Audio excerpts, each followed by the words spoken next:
Chapter 39. At this moment the most important thing was not how Lu Rui got injured but how to treat the wound. In ancient times there were no antibiotics. If the wound got infected and the condition worsened, there was no way to treat it. One could only lie down and wait for death. Without any awareness of disinfection, the number of people who died from infected wounds every year was uncountable. She did not know where this cloth was found. Although it looked clean, it was definitely full of bacteria. The wound had never been disinfected. This was a matter of life and death. Was there a need to be so careless? Son-in-law, the water is ready. Not long after, a maidservant ran in with a clean copper basin.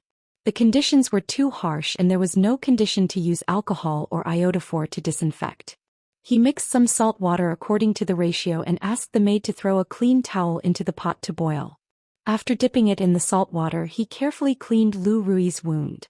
The effect of salt water was not as good as alcohol, but it was better than nothing. Fortunately, the wound was not deep. Otherwise, the wound would have to be sutured before the medicine could be applied. There was no medical bandage, so he could only use gauze that had been boiled in boiling water as a substitute.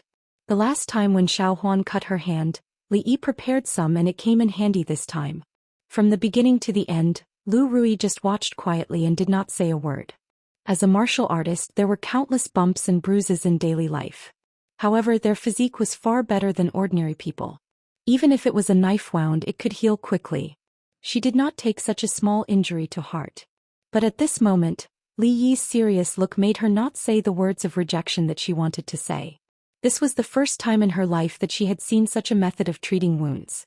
Although she didn't know why he had to use salt water to clean the wound, and the gauze used to bandage the wound seemed to be particular, Lu Rui was very convinced of Li Yi's abilities.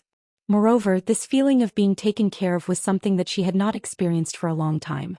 Of course, if he did not tie a butterfly knot with the gauze at the end, everything would be even more perfect. As for Lu Rui taking apart the butterfly knot that she tied with great difficulty and making an ugly knot, Li Yi had some complaints in his heart. What a beautiful bow. It was pleasing to the eye and looked a little cute. Xiao Huan was still the most obedient. After treating Lu Rui's wound, she went out to teach the little maid how to tie a butterfly knot. Sis, in the future, don't help the government catch those fugitives. After Li Yi and Xiao Huan left, Rui sat in front of the bed, holding Lu Rui's hand and said after a long silence. Lu Rui smiled and said, I was careless this time and underestimated his strength. It won't happen again. Sister, you don't have to do these things anymore. Lu Rui seemed to have thought of something as a smile appeared on her pretty face. She said, our family will no longer lack food in the future. Lu Rui didn't understand what she meant. He looked up at her in confusion. Do you still remember the Immortal Magpie Bridge? Lu Rui's face showed a rare hint of teasing as she said, Sister, you have a good husband. As the young girl spoke in a low voice, Lu Rui's pretty face finally showed a surprised expression. The Qishi poetry champion, 10 taels of silver for a painting. In the room, the two of them whispered to each other like sisters. Li Yi tied a ribbon into a butterfly knot and tied it on the little maid's hair. The young girl lowered her head and fiddled with the corner of her clothes, her pretty face blushing. Reality proved that Li Yi's worries were completely unnecessary. The speed at which Lu Rui's wound healed far exceeded his expectations. This made him extremely suspicious in his heart. Could it be that her body structure was different from others? Such a long gash could heal without leaving a scar in half a month. Was she still a human? Of course, his relationship with Lu Rui hadn't reached the point where they could study each other's body structure. This kind of strange relationship between husband and wife was probably the only one in the stockade village. Sitting on a rock under the tree in front of the door, a group of naughty children whizzed past him. When they ran past him, they bowed and greeted him, Mr., and then whisked away. Teaching the naughty children was still a part of Li Yi's daily life. The naughty children now didn't just know how to write their own names. When he was bored, he taught them how to write Arabic numerals. After a few days, the naughty children's level was still at the level of addition and subtraction within 10. In the beginning, the naughty children were very slow to accept this new type of marking. However, ever since Li Yi took out a stick of candied hawthorn as a reward for the naughty child who memorized it the fastest, all the naughty children couldn't sit still anymore. The power of candied hawthorn began to show for the first time in this strange world. In just one morning, all the naughty children in the school had memorized how to write the Arabic numerals 1 to 10. It was completely different from the later generations where they had to make up a mnemonic song like, 1 is thin and long like a pencil, 2 is like a duckling floating on water. For the naughty children, delicious food was the #1 productive force.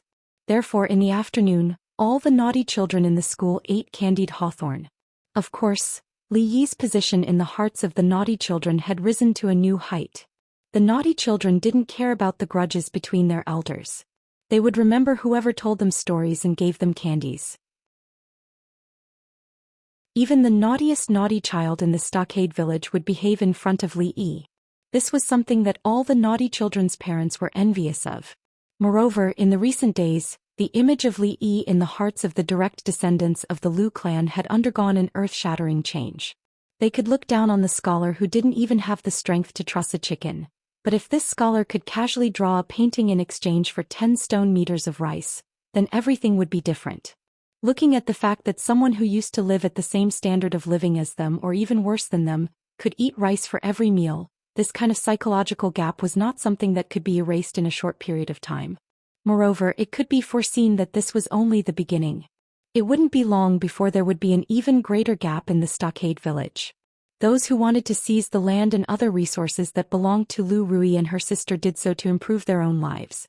However, who would have thought that because of this reason, they would become enemies with the direct descendants of the Lu clan, which would instead cause them a greater loss. In a short period of time, more and more people began to weigh the gains and losses in their hearts.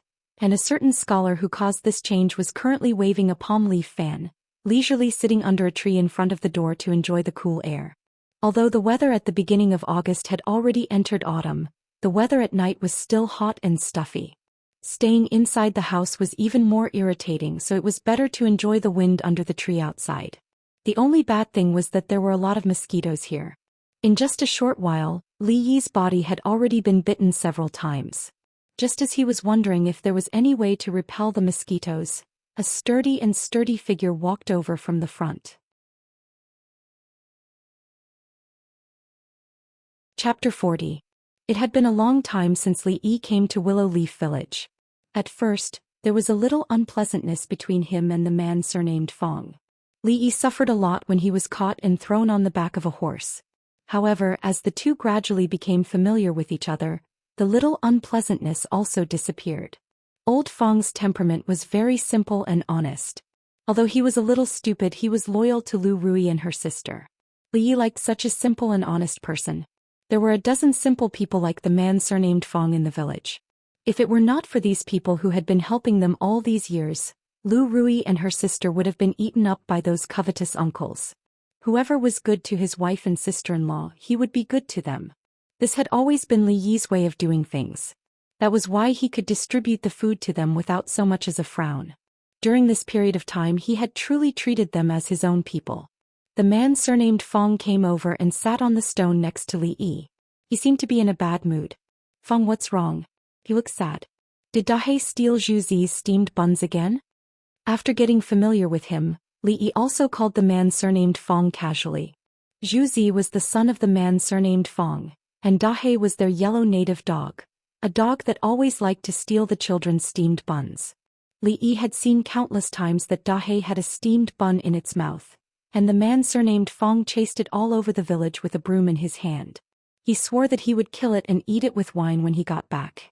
As a result, the chase between a man and a dog would happen again every few days. It was reasonable to say that the man surnamed Fong should not be worried recently. Because of the food distributed last time, Fong's family temporarily moved from the bottom of the village to a well-off level and walked ahead of most people. At least for a short time they did not have to worry about food and clothing. This was also what Li Yi found strange. At this time, the burly man surnamed Fong obviously shouldn't be worrying. Could it be that he also encountered those special days of the month? Of course, it could not be ruled out that the couple's life was not harmonious last night, and he was despised by his mother-in-law in the morning. However, looking at Fong's energetic appearance, this possibility should not be high. Sigh. The man with the surname Fong sighed and turned to look at Li Yi. He asked, "Young master, do you think I can only stay with my mother-in-law for the rest of my life?" When he said this, A strong unwillingness appeared on the face of the simple and honest man. At this moment, Li Yi actually saw in his eyes an unyielding resistance to fate. He looked at Fong with some surprise. If he didn't misunderstand, was Fong talking about his life ideals with him? For a long time, Li Yi had thought that Fong was just a salted fish without a dream. Like most people in the village, he had a home that could shelter him from the wind and rain, a wife and a child. He lived an ordinary life for a few decades and his life passed just like that. Once a salted fish had a dream, he would no longer be a salted fish. He would become a salted fish with a dream. From Fong's eyes, Li Yi could see his dissatisfaction with his current life. Obviously, Fong was different from the other guys who only had bodies but no brains. Could it be that you want to marry a few more concubines? Li Yi looked at Fong and asked in surprise. Fong shivered when he heard this. He looked around and didn't find his mother-in-law's shadow. Only then did he feel relieved. He sighed and said, "Zhuzi is not young anymore. In a few years I will arrange a marriage for him. But with the situation at home, we can't even afford a decent betrothal gift. We can't earn much money from herding horses and it's not even enough to buy food. I'm thinking if I can find another way to make a living." "Young master, you are a capable person. Can you give me some ideas?" Li Yi didn't expect that Fong was actually worried about this matter. Fong's child should be less than 10 years old this year, right? He was running around the village naked all day with snot coming out of his nose. How could Fong think about marrying a wife so quickly? Even though he knew that people in this era generally got married much earlier than in modern times, he really couldn't imagine what that silly naughty child would look like when he got married. However, no matter what era it was, there was one thing that didn't change much. The problem that Fong was facing now should be the same as the man's parents worrying about buying a house and a car before they got married thousands of years later. Li Yi thought that Fong was tired of his mother-in-law all day long and wanted to find another concubine. He didn't expect that Fong was actually planning for his naughty child. Poor parents in the world. There was a heaven-defying cheating device in his mind. In this incomparably backward feudal era, Li Yi actually had countless ways to earn money. Simple alcohol purification, making a few pieces of soap, a few bottles of perfume, or even selling paintings could make a fortune. The reason why he hadn't taken action yet was because he was too lazy. After experiencing life and death, the current Li Yi felt that his previous life was really boring. Every day he did things that he didn't want to do. Every day he worked hard and conscientiously. It was too boring and too tiring. As a person who had lived 2 lives, he had to sit there every day and paint for people. What was the difference between him and his previous life? Life wasn't just about being born and living on. He didn't want to be rich and powerful, but he wanted to live a peaceful life. This was his current attitude towards life. Of course, before that he had to accumulate enough wealth. Otherwise, he could only pursue a peaceful life while eating scraps and vegetables. It was a good thing that Fong had ideas and ideals. Recently, Li Yi also had an idea in his mind. After being here for so long, it was time to do something for this world. High-density alcohol and soap could not be made in a hurry. Just buying the raw materials would cost a lot. Without dozens or hundreds of taels of silver, he could only think about it. The cost was small and the returns were quick. Li Yi thought about it for a while and finally came up with a good idea. The candied haws that only appeared in the Willow Leaf village should go out of the mountain and bring benefits to the naughty children in this world. The hawthorn fruit needed to make candied haws was called red fruit in this world. For people living in the mountain, it was a material with 0 cost. There was a large hawthorn forest behind the mountain, and there were as many fresh hawthorn fruits as one wanted. The icing used to make the candied haws needed to be bought in the marketplace at the foot of the mountain, but the price was not too high. 2 taels of silver were enough to start the candied haws plan. For the time being, it would be the first step of his plan to make money in this world. Li Yi had absolute confidence in this kind of treasure, which had been passed down for thousands of years in the original world and was still very attractive to naughty children. The reason why he hadn't brought it up was that he didn't want to work himself to death all day carrying a stick through the streets. When he turned around and saw old Fong's depressed face, Li Yi's face lit up like a spring breeze. Speaking of this idea, I do have one.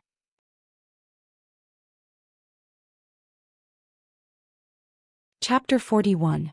When Fong stood up and went home, his face was still a little confused. With his wood-like brain, he still couldn't figure out what was so good about those unripe and sour red fruits that he didn't like to eat. Why did the son-in-law want him to pick those things? As for the reason why he wanted him to chop the bamboo, old Fong couldn't figure it out.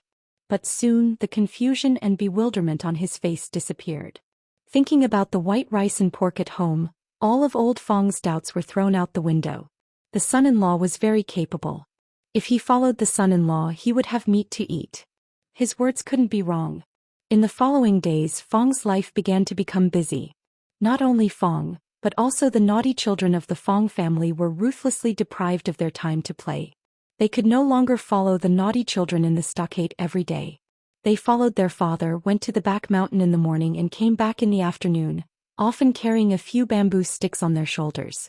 Occasionally, people would see Fong go down the mountain before dawn every day and return to the stockade at night with a big bag of things on his back.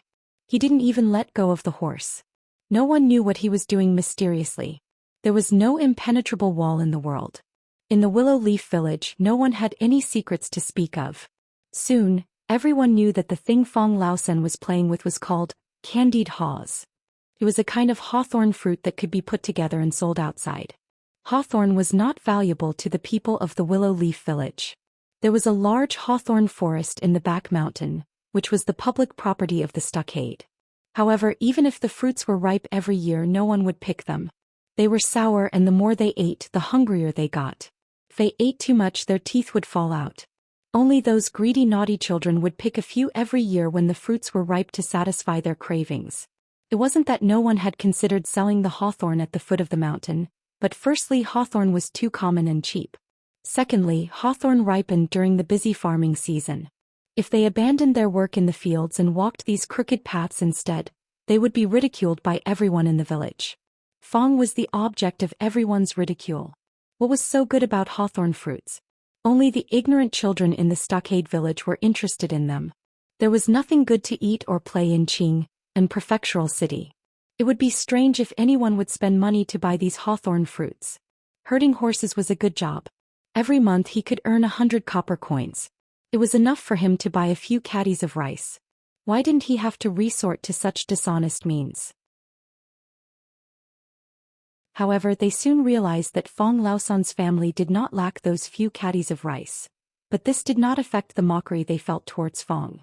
When everyone didn't have any lofty ideals or ambitions and just wanted to be a salted fish for the rest of their lives, Fong, a salted fish with dreams, would easily attract the attention of others. We're all salted fish. It's good enough for us to face the yellow soil and face the sky for the rest of our lives. What right do you have to dream? As a result, Fong, the salted fish that wanted to be reborn, quickly became the topic of conversation among the people in the village. Did you guys hear? Fong Laosen seems to be selling some candied haws. Dishonest means. Doesn't he know if he's cut out for it?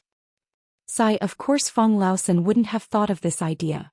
I heard that it was Rui's husband who came up with it. Hee, what does that scholar know? I heard that he invested a lot of money this time. I'll wait and see how he ends up. Arguments like this were not uncommon in the middle level of Willow Leaf Village. Even Li Yi had heard of it. However, he just listened to these gossips and laughed it off. There were many people in the village who wanted to see him make a fool of himself. Sometimes he would sigh in his heart. Lu Rui and her sister seemed to have enemies everywhere in the village. Xiao Huan, on the other hand, was very indignant about some of the words she accidentally heard. Li Yi had seen her pouting and nagging when she came back from outside several times. What do you know? The candied haws made by the son-in-law are very delicious. He will definitely make a lot of money. Then you guys will die of anger. The little maid had been with Lu's sister Rui since she was a child. Naturally, she had been treated coldly by other people of the Lu family. In order not to cause trouble for Miss Rui, she had been wronged outside and could only endure it when she came back. This situation changed a lot after Li Yi came. Now they didn't have to worry about their livelihood all day long. They could walk with their heads held high outside. The son-in-law was a really powerful person.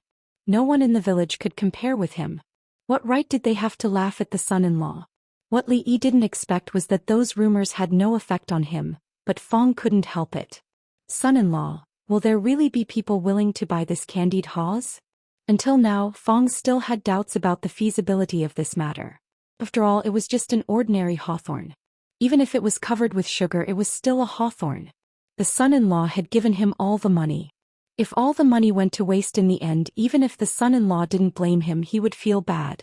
Seeing that Fong was looking at him with a perturbed expression, Li Yi glanced at him and said, "If you don't feel at ease, why don't I find someone else to do it?" Old Wu came to find me this morning and said that he wants to try too. Why don't you rest and let him do it? Looking at the expression on Li Yi's face, Fong felt at ease. The next moment, Fong's face immediately changed into his signature honest smile. He put his arm around Li Yi's shoulder and said, there's no need. Old Wu has a one-track mind. He's not the type to do this. Besides, what kind of relationship do I have with the son-in-law? Don't forget that I was the one who captured the son-in-law. Seeing the burly man with the surname Fong walk out with a smile, several black lines appeared on Li Yi's face. It was very easy to make candied hawthorns and didn't require much preparation time. Fong had already bought the icing from the foot of the mountain. The August hawthorns were not fully ripe yet, but it didn't affect the taste much. Under Li Yi's guidance, Fong cut all the bamboo from the mountain into bamboo sticks of similar size. The edges were polished smooth and the bottom of the bamboo stick was slightly wider, making it more suitable to hold. After the hawthorns were seeded and coated in the syrup, he dipped a little sesame seed on the top. There was a little white in the middle, making it look even more attractive. He stuck all of the candied hawthorns on wooden sticks and brooms. Seeing the naughty child beside him gulping down his saliva, Fong felt a little more confident. He took down a candied hawthorn and handed it to him. He conveniently kicked the naughty child's butt and said, "Listen to your mother at home. Wait for me to come back tonight." 2 hours later, on the crowded main street of Qingyan Prefecture, the simple and honest man carried a strange object and stood by the side of the road.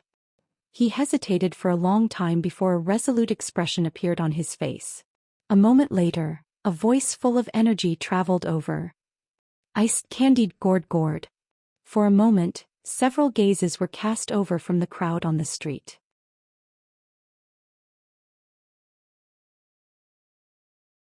Chapter 42. Candied haws. What is that? I don't know, I've never heard of it before. Let's go and take a look. The term candied haws was undoubtedly a new term to the people of this world. With a curious mentality, the pedestrians on the street all looked in the direction of the voice. They saw a burly man standing in a corner of the street, holding a long object in his hand. The top of the object was densely packed with something. Looking closely, those things that were the size of abacus beads were strung together. Weren't they just ordinary red fruits? Even if the red fruit was covered with a layer of crystal clear stuff and sprinkled with sesame seeds, it couldn't change the fact that it was a red fruit. "Hey man, how much are you selling this ice? Ice something gourd?" A young man in a long robe came forward and asked. 5 copper coins for a skewer." The simple and honest man immediately replied. 5 copper coins? The young man was stunned at first, then he shook his head and left. Red fruits were not rare. One could buy a few caddies of them on the street for 1 copper coin. Only a fool would spend 5 copper coins for just a few of them. I thought it was some rare item, but it's just a few red fruits. 5 copper coins for a skewer. This man really dares to ask for a price. "Hey, there's nothing to see, let's go." When he saw the crowd that had been attracted by his first call quickly disappear, the heart of the man surnamed Fong could not help but sink. The thing that he was most worried about had happened. "Here's 5 copper coins, give me a skewer." A voice came from the side. The man surnamed Fong turned his head and saw a middle-aged scholar in navy blue robes. He took out 5 copper coins from his chest pocket and placed them in his hand. This was his first customer. The burly man was overjoyed and hurriedly put the money away. He took a skewer of candied haws and handed it over. "Your candied haws." The scholar reached out and took it, then left. The burly man, who wanted to get his evaluation, felt a little disappointed. After all, he didn't want everything he had done for the past few days to be in vain. In a place where the burly man surnamed Fong couldn't see, the middle-aged scholar took a bite of the sugar-coated haws, and a trace of surprise flashed across his face. He lowered his head to look at the sugar-coated haws in his hand and murmured, "There's sweetness in the sour, crispy and delicious. I really didn't expect that red fruits could be made in such a novel way. Because he was a little hungry, he bought a snack that he had never seen before on a whim, but it gave him a different kind of surprise. A smile appeared on the middle-aged scholar's face and his mood seemed to improve a little. He continued to walk forward. At this moment, the burly man surnamed Fong, who had just completed his first transaction, had a glimmer of hope in his heart. He raised his head and shouted at the top of his lungs. "Candied haws. Delicious candied haws. Candied haws, it's free if it's not sweet." After an hour, the man with the surname Fong, whose voice had become somewhat hoarse from all the shouting, leaned against the wall in an extremely discouraged manner. The trace of hope in his heart had also been mercilessly destroyed. Up until now, his second skewer of candied haws had not been sold. It had to be said that the shape of the candied haws was very peculiar, and it attracted many people to inquire about it. However, when they saw that the so-called candied haws were just a few red fruits strung together, and the price was actually 5 copper coins, they all lost interest. "Should I try selling it for 1 copper coin a skewer first?" Fong muttered to himself somewhat helplessly. However, when he remembered that the son-in-law had warned him before he left that a skewer of candied haws could not be less than 5 copper coins, he could only give up on this idea. On the street, a little further away from the burly man surnamed Fong, a mischievous child of about 5 or 6 years old was hugging a woman's thigh and wailing incessantly. "Be good, mother will make delicious food for you when we get back," the woman helplessly said as she looked at her child who was suddenly making a scene. No matter how hard she tried to coax him, she could not calm him down. "No, I want to eat it now." The mischievous child was obviously not that easy to fool. He hugged her thigh and shook his head vigorously. The mischievous child, who had long since figured out his mother's routine, knew that what awaited him when he returned home was definitely not delicious food, but a vicious beating as punishment for his disobedience. Rather than foolishly waiting to be beaten when he returned home, he might as well pester his mother for some benefits. This way it would be worth it even if he was beaten when he returned home. The mischievous child who was making a scene on the street quickly attracted the attention of passers-by. The woman also felt a little embarrassed when she was stared at by so many people. She wanted to calm the child down first and then slowly educate him when they returned home. However, she suddenly realized that the crying beside her had stopped. She looked down and discovered that the mischievous child was staring straight ahead. He swallowed his saliva, pointed in the direction of the corner of the street and said, "Mother, I want that." After a moment, the mischievous child, who had tasted his desire, left while licking the candied haws in satisfaction. He was extremely fond of this delicacy that he had never tasted before. After finishing all of the hawthorns, he licked the sugar off the bamboo stick, but he was reluctant to throw it away. He carefully put it away and even licked the residue from the corner of his mouth. He was filled with joy, thinking that he would definitely tell a few of his close friends when he returned home. He did not notice that the woman beside him had a rather unpleasant expression on her face. The first thing he would be greeted with when he returned home was a vicious beating. After 2 whole hours, he had only sold 2 candied haws. Fong's heart was already in complete despair. "This time I'm afraid the young master is going to be disappointed." After letting out a long sigh, the man with the surname Fong picked up the stick with the candied haws and prepared to return home. He had only taken a few steps when he suddenly heard a flurry of footsteps behind him. In the next moment he discovered that he had been surrounded. The people surrounding Fong were a group of mischievous children. The oldest among them was only 10 years old, and they all looked at Fong with excited gazes, the candied haws in his hands. The mischievous child standing at the very front was about 5 or 6 years old. Fong had just met him. He was the one who had taken care of his second business. The mischievous child covered his butt with one hand, and the tears on his face had yet to dry. He pointed at the skewers of candied haws and said, "This is the one. Whether I lied to you or not, you'll know soon enough." After saying that, the mischievous child stretched out his small hand and revealed the 5 copper coins in his palm. He said loudly, "Uncle, I want a skewer of candied haws." Me too. I want 2 skewers." The mischievous children chattered one after another. Fong looked at the fair and clean little hands that were stretched out, and his expression was a little dazed. On the street, a girl passing by was puzzled as she watched a group of excited naughty kids rushing past her. Each of them was holding a skewer of food and eating deliciously. When she looked ahead, she saw a burly man carrying a strange stick. The strength of the mischievous children could not be underestimated. A small portion of the candied haws disappeared in an instant, and was replaced by a large pile of copper coins in his pocket. "Excuse me, how much is this?" Just as Fong was standing there in a daze, a pleasant voice came from the side. Seeing the incomparably delicate young girl standing next to him, the man with the surname Fong couldn't help but blush. He said, five copper coins. All right, give me one." The young girl nodded and said with a smile. She took a small bite and her mouth was instantly filled with a sweet and sour taste. The young girl's beautiful eyes slightly brightened. She took out a small piece of silver from her beautiful pouch and pointed at the remaining candied haws. "I want all of these."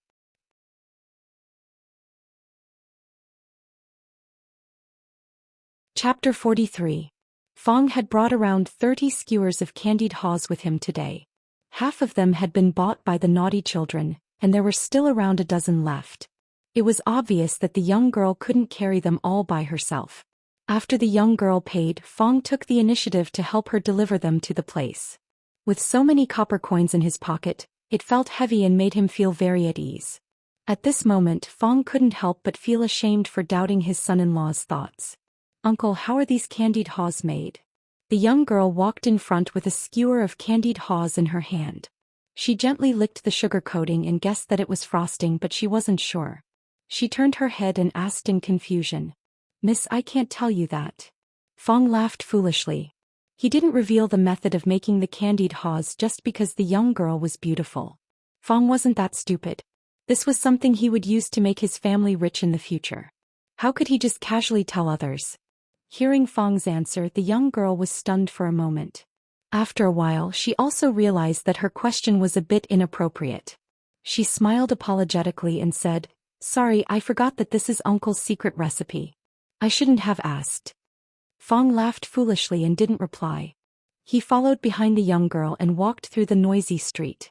He didn't know when it started, but the crowd started to thin out. The buildings on both sides also gradually became more luxurious.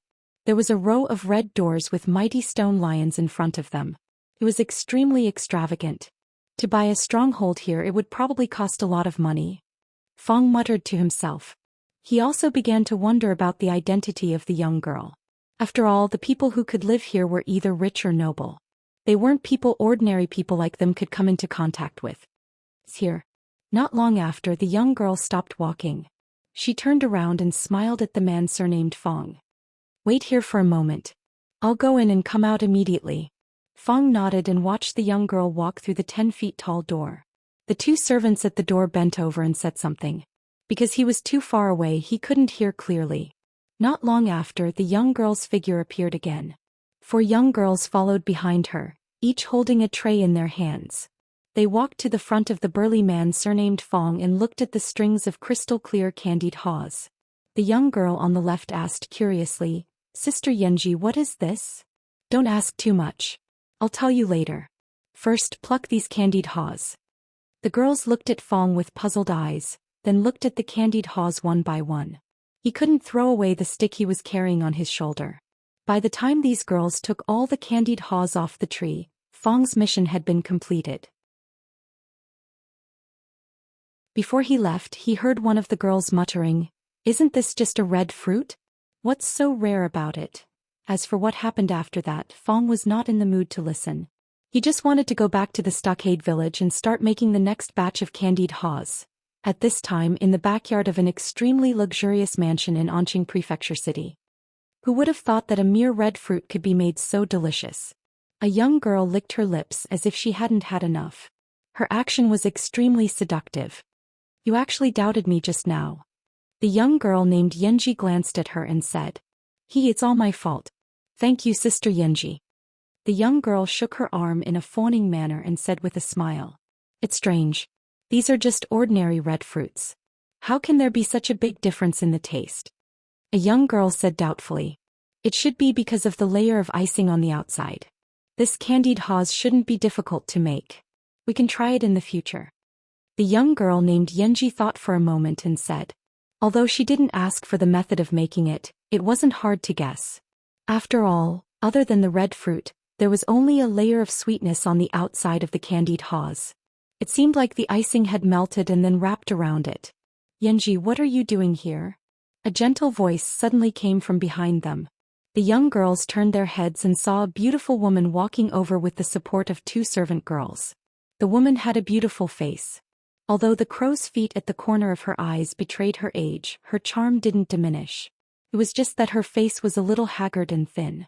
Her face was also abnormally pale. Princess. Seeing this woman, the young girls stood up in a panic. They were also a little nervous. They were the servants of the prince's mansion. If they were to gather here, it would be easy to think that they were slacking off. Princess, why did you come out? The wind is strong outside. You should go back quickly. The young girl named Yanji had a worried expression on her face. She hurriedly walked over and supported the woman as she spoke. The beautiful woman shook her head and said, "It's fine. It's so stuffy to stay in the room. It's good to come out for a walk." After speaking, her eyes inadvertently glanced behind the young girls. On the stone table there was a string of red and crystal-clear things. She walked over and asked curiously, "What is this?" The young girl closest to her quickly wiped the corner of her mouth and said respectfully, "Princess, this is called candied haws." "Candied haws?" The woman asked again, "What is this thing used for?" "Princess, this is a snack that Yanji bought on the street." The young girl named Yanji came forward and said. The woman nodded and picked up a stick of candied haws. After looking at it, she said, "It's crystal clear and looks good." She then took a bite. The sweet and sour taste made her mouth water. She then said, "It's delicious." Seeing the woman finish the stick of candied haws, all the young girls couldn't help but widen their eyes. Especially the young girl named Yanji. A look of surprise appeared on her pretty face. As the personal maid of the princess, she certainly knew that the princess had been feeling unwell these days. She could hardly eat anything. Occasionally she would eat something, but she would quickly spit it out. As a result, she had lost a lot of weight. Many doctors had been invited, but they were all useless. Even the specially invited imperial doctors were helpless. After so many days, this was the first time she had seen the princess eat so happily. "Why do I feel even hungrier after eating all this?" After eating the candied haws in her hand, the woman had a look of confusion on her face. She said, "Yanji, tell the kitchen to make some food and send it to the room later." "Yes, princess, I'll go right away." The young girl's face was even more surprised. After responding, she immediately trotted away. A moment later, in the study of the manor, the middle-aged man who was reading in the room suddenly stood up when he heard the servant's report. With a face full of joy, he said, "What did you say? Princess can eat now?" The young girl nodded and said, "Yes, the princess took the initiative to ask the kitchen to make food. Sister Yanji said that the princess ate a lot tonight.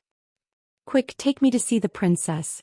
The middle-aged man laughed and strode out of the room after his beloved wife's stubborn illness was cured. At the same time, Fong also strode into Li Yi's house. Clatter. Piling up a large pile of copper coins on the table in front of him, Fong laughed and said, "Young master, all the candied haws have been sold." Previously he only earned 100 copper coins a month.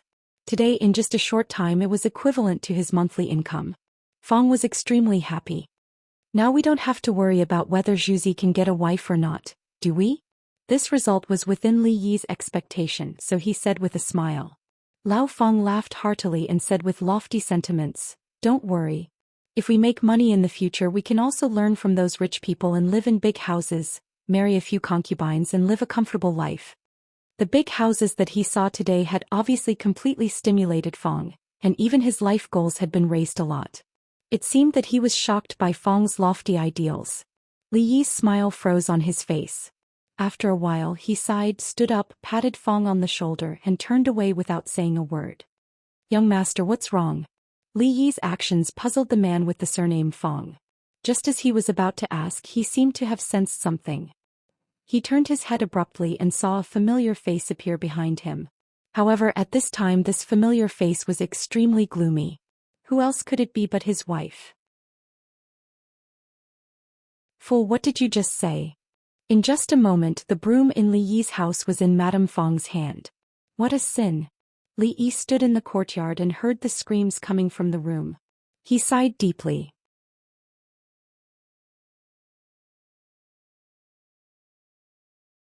Chapter 44. Li really couldn't see it. Fong, who usually looked very gentle, could turn into a tough woman in a second. She waved the broom vigorously in her hand. Fong had a body full of skills, but at this moment he couldn't use any of them. He could only cover his head and flee like a rat.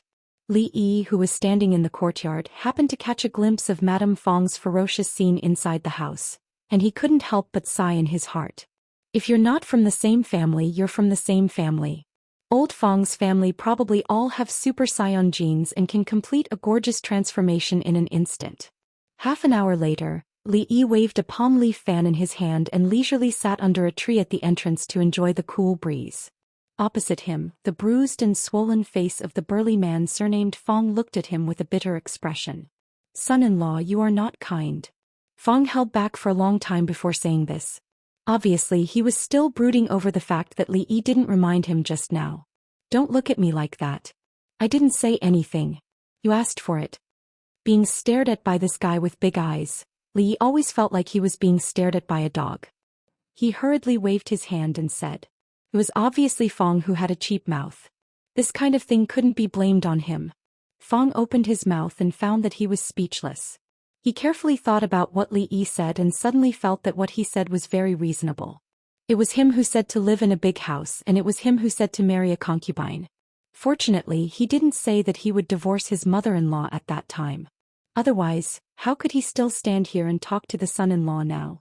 He could probably only nag a few words when he offered incense every year. Fong didn't want to talk about the sad past.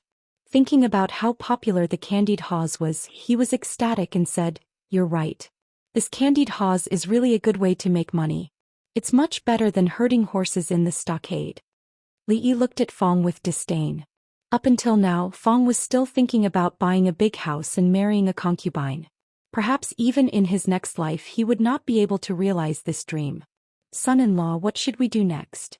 Previously, Li Yi had said that today was just a small experiment.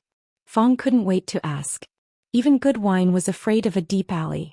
If he wanted to sell candied haws in this world, it was obviously not enough for Fong to carry a stick and sell them on the street alone. Li Yi needed more manpower. "Go and ask everyone who else is willing to participate in this matter. We need more people." Li Yi thought about it and said. Li Yi originally wanted to let people who were close to Lu's sister Rui participate. For them this was definitely beneficial and not harmful. It was enough to change their lives. Although they wouldn't become rich overnight, they wouldn't have to worry about food and clothing. However, he didn't want to force others. This matter still needed to be decided by them. "Do you still need to ask? Only a fool wouldn't do something to make money." Fong rolled his eyes, patted his chest and said, "Don't worry, son-in-law. Leave this matter to me." In his opinion, those who didn't want to make money were fools. It was difficult to even fill their stomachs while guarding the small piece of land at home, not to mention marrying a concubine and living in a big house. Good things should not flow to outsiders. Of course, Fong went to find his brothers who were familiar with him.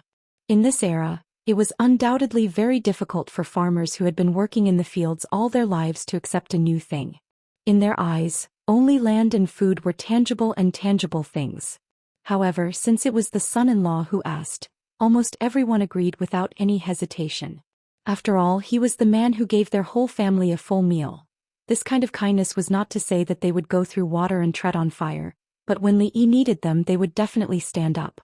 Although there were still some doubts and apprehensions in their hearts, everyone chose to believe. When old Fong showed him what he had gained on the first day, his apprehension vanished like smoke in thin air. To be able to earn a net profit of 100 copper coins in a day for them, this kind of speed that was like robbing money was undoubtedly very attractive. That night everyone was busy. A few women washed the hawthorns overnight and boiled them into a sugar paste.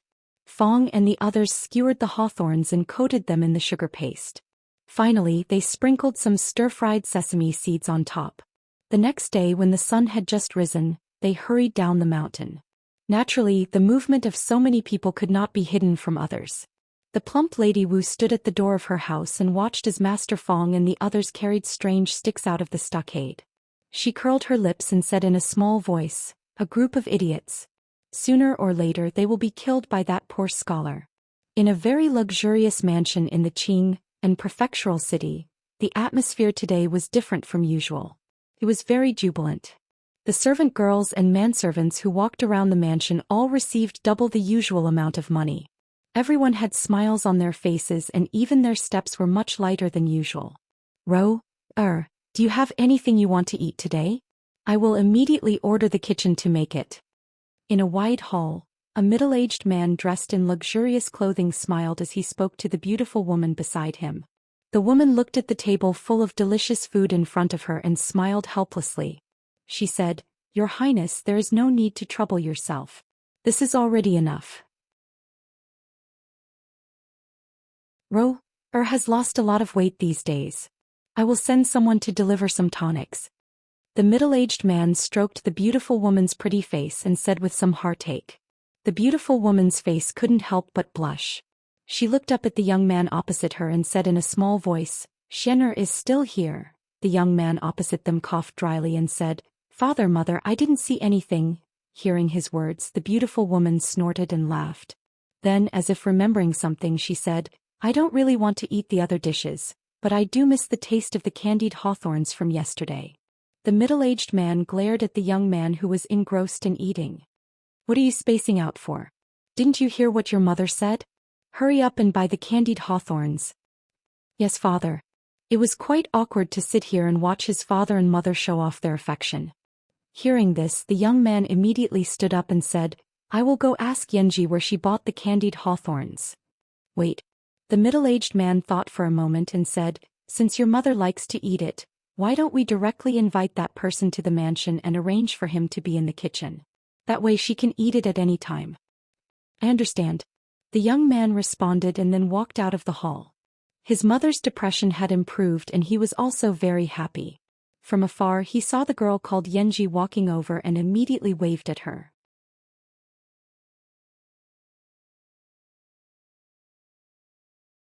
Chapter 45. Qing'an Prefecture was huge. If they wanted to spread the candied haws as quickly as possible, they would need a lot of manpower. Fong alone was far from enough. They parted ways at the city gate. Li Yi followed Fong and listened to him boast about how popular he was with the naughty kids yesterday. When they reached a certain street, Fong's body shook and he looked at the familiar corner of the street. A dozen naughty kids were gathered there, their faces full of anxiety. "What candied haws? Are you guys lying to us? Liars or puppies? There really were candied haws yesterday. Why didn't that uncle come today? Are there no candied haws today?" The naughty kids paced around anxiously. For the first time in their lives, they didn't sleep in this morning. They woke up all their friends early in the morning and asked their parents for a few copper coins before rushing here. However, they were disappointed to find that the uncle who sold candied haws yesterday was not here. The naughty kids even searched the surrounding area but couldn't find a single candied haw vendor. When they thought about how they would never be able to eat the sweet and sour candied haws again, the naughty kids became even more anxious. "Look, that uncle is here," someone shouted first. The naughty kids turned their heads and saw a familiar figure standing on the street. The next moment, they saw the candied haws that they had been yearning for day and night. Whoosh! The scene from the day before replayed itself. "Uncle, I want 2 skewers. I want 3 skewers. Here are 20 copper coins. Give me 4 skewers." The naughty kids fought to be the first. One by one, they stretched out their little hands and stuffed the copper coins into Fong's arms. They were afraid that all the candied haws would be bought by someone else if they were too late. Seeing the naughty kids leave one by one in satisfaction, and the candied haws were half gone, Fong's face was full of smiles. This made him feel like he was one step closer to his dream. However, compared to the feeling of realizing his dream, another feeling came faster and more urgent. Not long after, Fong held his stomach bent over and said to Li Yi, "Son-in-law, please look after him for a while. I'm going to relieve myself." Without waiting for Li Yi to nod, Fong had already disappeared. Li Yi originally wanted to wander around the city, but now he could only wait for Fong to return. After a while, a few sticks of tonghulu were sold. Almost all of the buyers were naughty children or some adults who were pestered by naughty children. Occasionally, a well-dressed young lady would buy a bunch or two, but when normal adults saw that these were just ordinary red fruits, they didn't have the heart to buy them. This was within Li Yi's expectations. The biggest consumer group of tonghulu were naughty children. Whether it was in ancient times or modern times, women and children were the absolute main consumers, which was in line with his initial positioning of Tonghulu.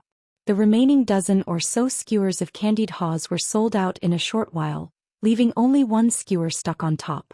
It was an eyesore and uncomfortable no matter how he looked at it. Li Yi frowned and plucked the last skewer of candied haws. Just as he brought it to his mouth, a voice suddenly came from afar. "Shut up." Crunch. A crisp sound came. He had already bitten off the first stick of hawthorn fruit. In order to make delicious tonghulu, it was very important to control the heat when boiling the sugar paste. This time the sugar paste had been boiled for a long time and it was a little burnt. He remembered to remind them to be careful next time. Then Li Yi raised his head and looked at the young man who was trotting over. After a moment of surprise, two voices came almost at the same time. "It's you. It's you." The young man was also a little surprised. He didn't expect that the person selling the tonghulu was actually the scholar who painted the last time. Of course, Li Yi also recognized this friend at once. After all, he had only met one rich man in this world who was willing to spend 10 taels of silver to buy a painting. After a short moment of surprise, the young man moved his eyes away from Li Yi's face and looked at the last stick of tonghulu in his hand, which he had already bitten off. "You?" He stretched out a finger and pointed at Li Yi. Just as he said one word, he suddenly waved his hand dispiritedly, grabbed Li Yi's arm and said, "Follow me." "What are you doing?" The young man was thin and weak, but he was quite strong. Li Yi staggered and was forcibly pulled forward by him. "Did you make this tonghulu? Let go of me first. Is it you or not? So what if it is?" That's right. Life was like being f***ked. Since he couldn't resist, he would enjoy it. After a while, Li Yi understood that his strength was far less than the young man's. If he continued to struggle like this, he would be the one suffering. So he simply gave up resisting and followed the young man forward. It didn't look like this guy wanted to drag him to see the officials because someone died from eating tonghulu, as long as it wasn't about that. At this time, on the street not far in front of the two of them, several strong men swaggered. The leader was a man with a scar on his face. He took 2 steamed buns from a stall on the street. The stall owner saw that the man swaggered away without paying, and a trace of anger flashed in his eyes. Finally, he sighed and could only accept his bad luck. He dared to be angry but didn't dare to say anything. "Big brother, look who that is." Suddenly, one of the men beside the scarred man trembled and suddenly pointed to the front as if he had seen something. When the scarred man heard this, he looked up and saw a familiar figure. He was slightly startled and his face immediately became gloomy. How could he forget that he was beaten up by a few hateful guys in the alley that day? He was beaten miserably. The saddest thing was that he was arrested and sent to jail for several days. Not only did he eat moldy food, he didn't even have a comfortable place to sleep. Every time he dreamed of those days, he would wake up in a cold sweat. The source of all this was because of the guy who made him gnash his teeth in hatred when he thought about it. And the scholar who he would only be satisfied with if he could destroy the people had now appeared in front of him again. Follow them. Even if these ruffians were bold, they still didn't dare to do anything too presumptuous on the street. With a gloomy face, they ordered and followed far behind the two people. Until now, Li Yi still didn't know where the young man was hurriedly dragging him and what they were going to do. Just as he was about to ask again, there was suddenly a burst of chaotic footsteps behind them. In an instant, the two of them were surrounded. "Who are you people? What do you want?" The young man asked with a frown when his path was blocked. "Brat, if you know what's good for you, hurry up and scram. This has nothing to do with you." The scarred man glared at the young man, and then looked at Li Yi with extreme hatred in his eyes.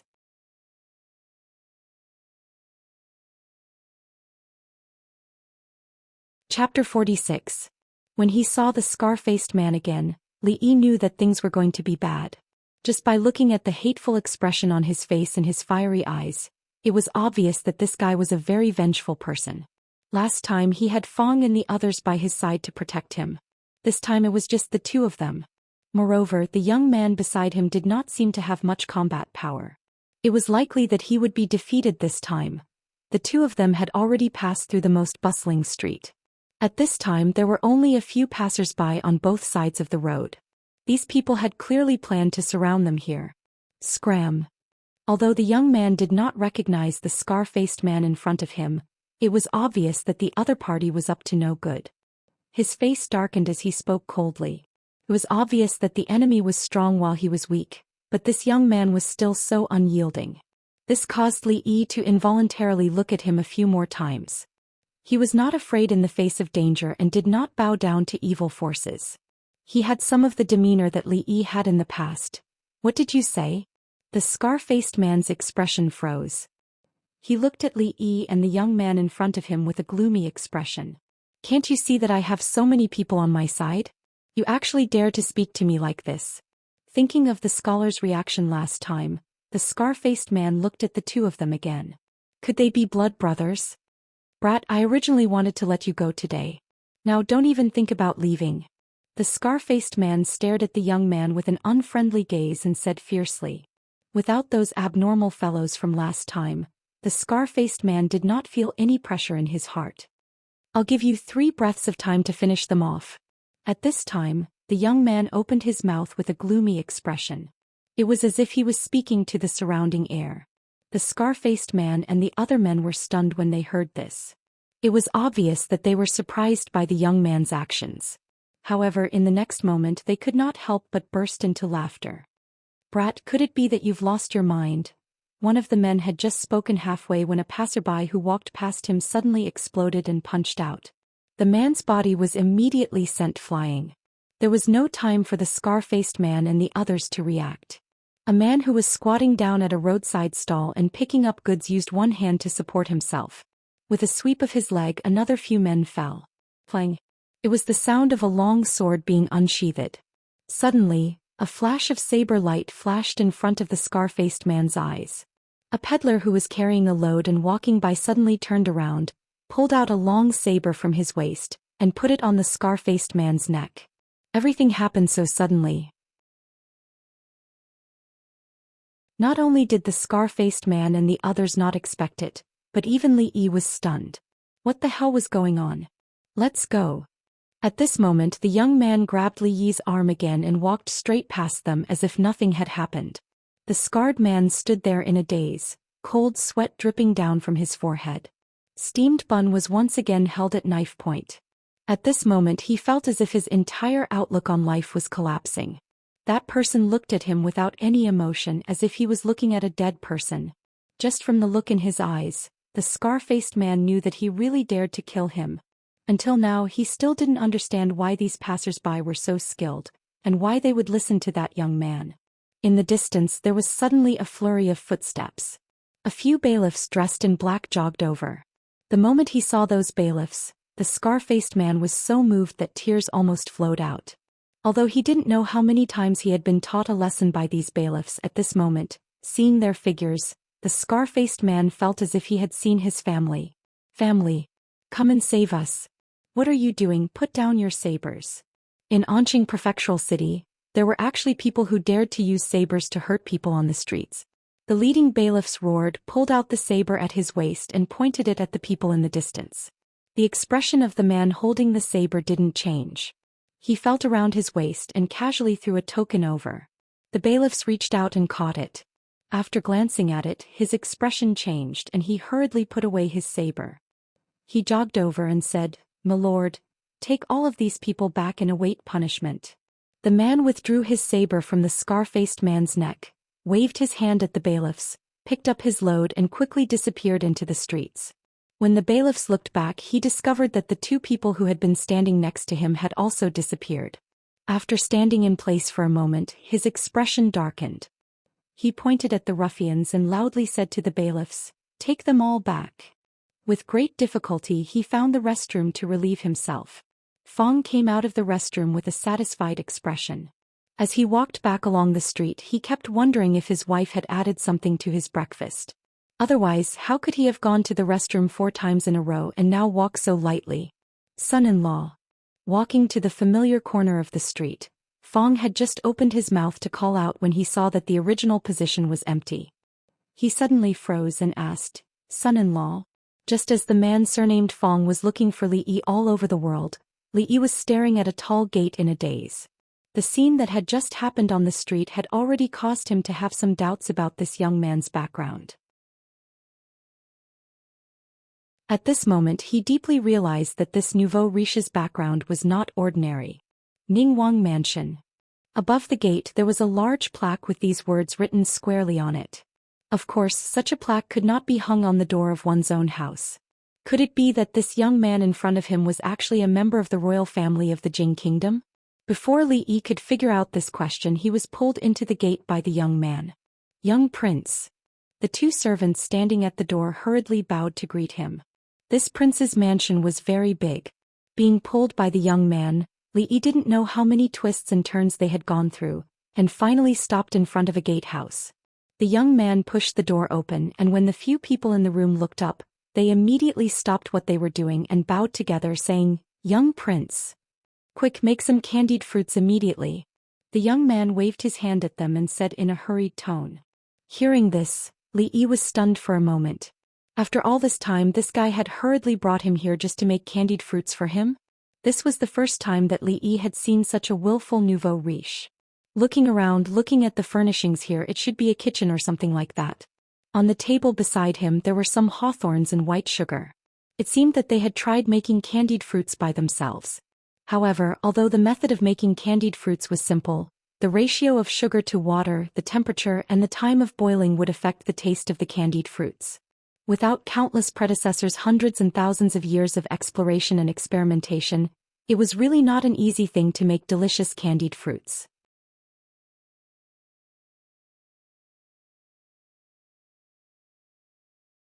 Chapter 47. While Li Yi was looking around, the people around him were also looking at him. The person who made candied haws and improved the princess's depression was the scholar in front of them. It had to be said that this was quite different from the image they had imagined. It's not difficult to make candied haws. You just need to add water to the icing and boil it into a sugar paste, and then wrap it on the red fruits without seeds. Li Yi looked at the young man and said, "I've told you the method of making candied haws. I'm sorry, I still have something urgent to deal with. Goodbye." Li Yi didn't want to tell anyone about the core technique of candied haws. He was not familiar with this guy and he just wanted to keep his own territory. He didn't want to have anything to do with the prince's mansion. If he didn't go back, Fong would be worried if he couldn't find him. After that, Li Yi strode outside. "Child, please wait." At this moment, a sweet voice came from behind. The girl named Yanji quickly walked up and said, "Child, you don't know. Although there are only two materials, red fruits and icing, we have tried many times, but the taste of the candied haws is still not satisfactory. Please tell me if there is any mystery in it." Li Yi paused and then said with a smile, "Miss, I'm afraid you think too much. I've told you everything I know. There is no mystery in it." Li Yi's face was full of sincerity. Although the girl still had doubts in her heart, she was already 70 to 80% convinced. She turned to the young man and said, "Young prince, the person who sold the candied haws yesterday was not this young master. I'm afraid we have the wrong person." Yes. Li Yi nodded and quickened his pace toward the door. 10 taels of silver. At this moment the young man suddenly said. The girl was stunned when she heard this. She didn't know what the little prince meant. At the same time, Li Yi had just stepped out of the door when he suddenly stopped. "I was rude just now. If I offended you in any way, please don't blame me. Yanji, give this brother 10 taels of silver as an apology." Li Yi turned his head and found that the young man was looking at him with a faint smile. After looking at the young man for a few seconds, Li Yi also smiled. Only the two of them knew what this smile meant. This little prince was also a person who was particular. The smile on Li Yi's face became even brighter. He said with a smile, "Although there is nothing special about the cooking method of this dish, it is rare for the young prince to be so kind. What's the harm in trying it out?" Although she didn't know why this child suddenly changed his mind, he had promised to help her. The girl was happy and said hurriedly, "Thank you very much." The strange expression on the young man's face became even more obvious. He stretched out his hand and made an inviting gesture. "Brother, please." After a while, everyone, including the young man, looked at Li Yi skillfully handling the hawthorn and boiling the sugar paste. His movements were smooth, and their faces revealed an astonished expression. For a gentle and refined scholar to do such things, it still gave them quite a shock. Because there were no bamboo sticks, Li Yi wrapped the candied hawthorn in the sugar paste and placed it on a plate. The girl used her chopsticks to pick one up. After taking a bite, her beautiful eyes couldn't help but light up. She turned to the young man and said, "Little prince, this is the taste from yesterday. I'll send it to mother right away." The young man was overjoyed. He took the plate from the girl's hands and strode out. Li Yi felt a little strange when he heard this. From the looks of it, the one who liked eating candied hawthorn seemed to be some princess. Could it be that eating candied hawthorn could make one addicted? After the young man left, the girl bowed to Li Yi and said, "Thank you, young master. Thanks to young master's candied hawthorn, the princess's illness has improved." The princess's illness? Li Yi was a little confused when he heard this. He really didn't know that candied hawthorn could actually have the effect of treating illnesses. "May I ask, what illness is the princess suffering from?" Li Yi was a little curious and couldn't help but ask. The girl's expression was a little hesitant, but then she thought about it. If it wasn't for the scholar in front of her, the princess's illness wouldn't have improved. After thinking for a while, she said, "The imperial physician said it's an illness of stagnation.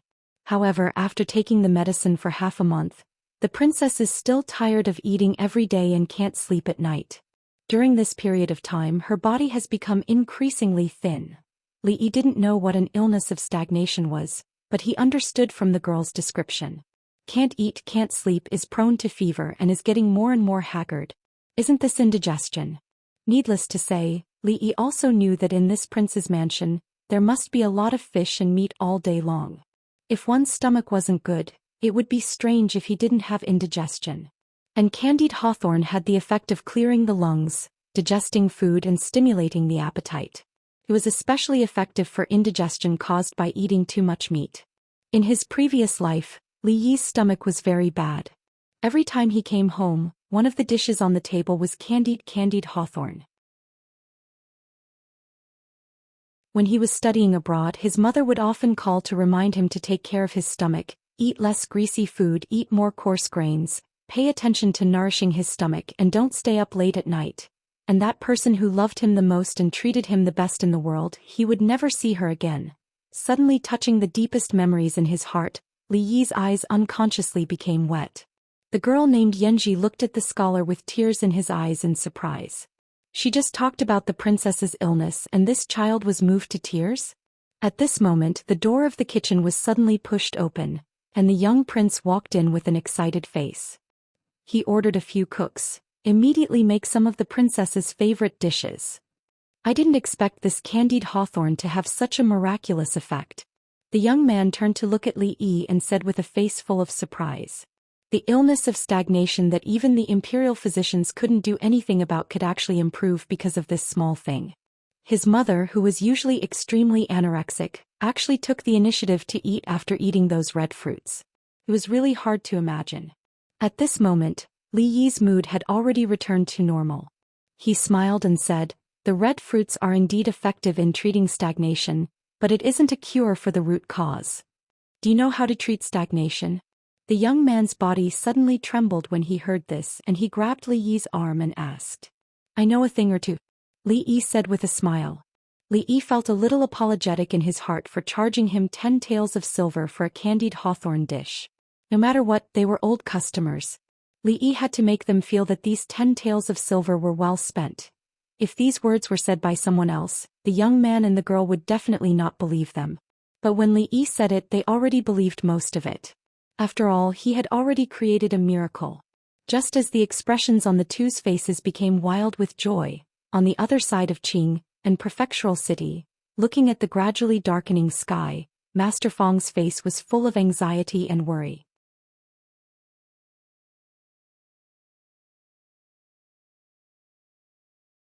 Chapter 48.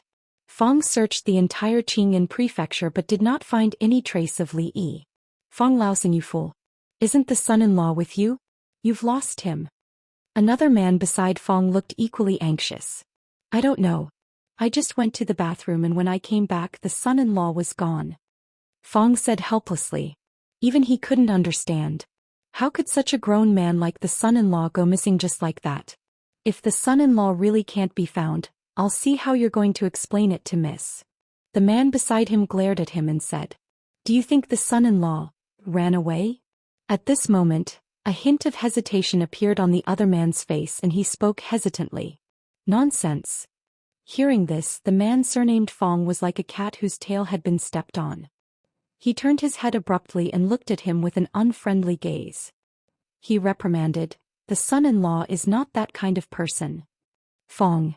The man who reprimanded the man surnamed Fong spoke in a low voice and said slowly, "What old Wu said is not impossible. After all, the son-in-law."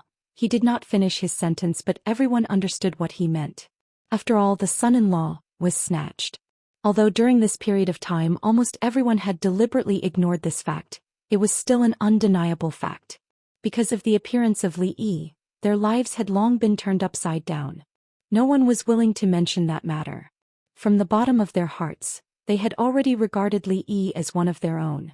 However, no matter how unwilling they were to admit it at this moment, everyone could not help but think of a certain worst possibility. "Everyone, let's split up and search again.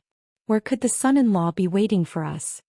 After a moment, a resolute expression appeared on the face of the man surnamed Fong. He gritted his teeth and said in a low voice. The rest of them looked at each other and could only sigh. They dispersed and began another round of searching. Li Yi was not a medical student. If the princess had any other illness, he who had not digested a medical book, naturally had no right to speak. But when it came to treating gastrointestinal problems and indigestion, he could be considered half an expert. In his previous life, in order to adjust his stomach, his mother had used all kinds of methods. At that time, Li Yi did not care much about it.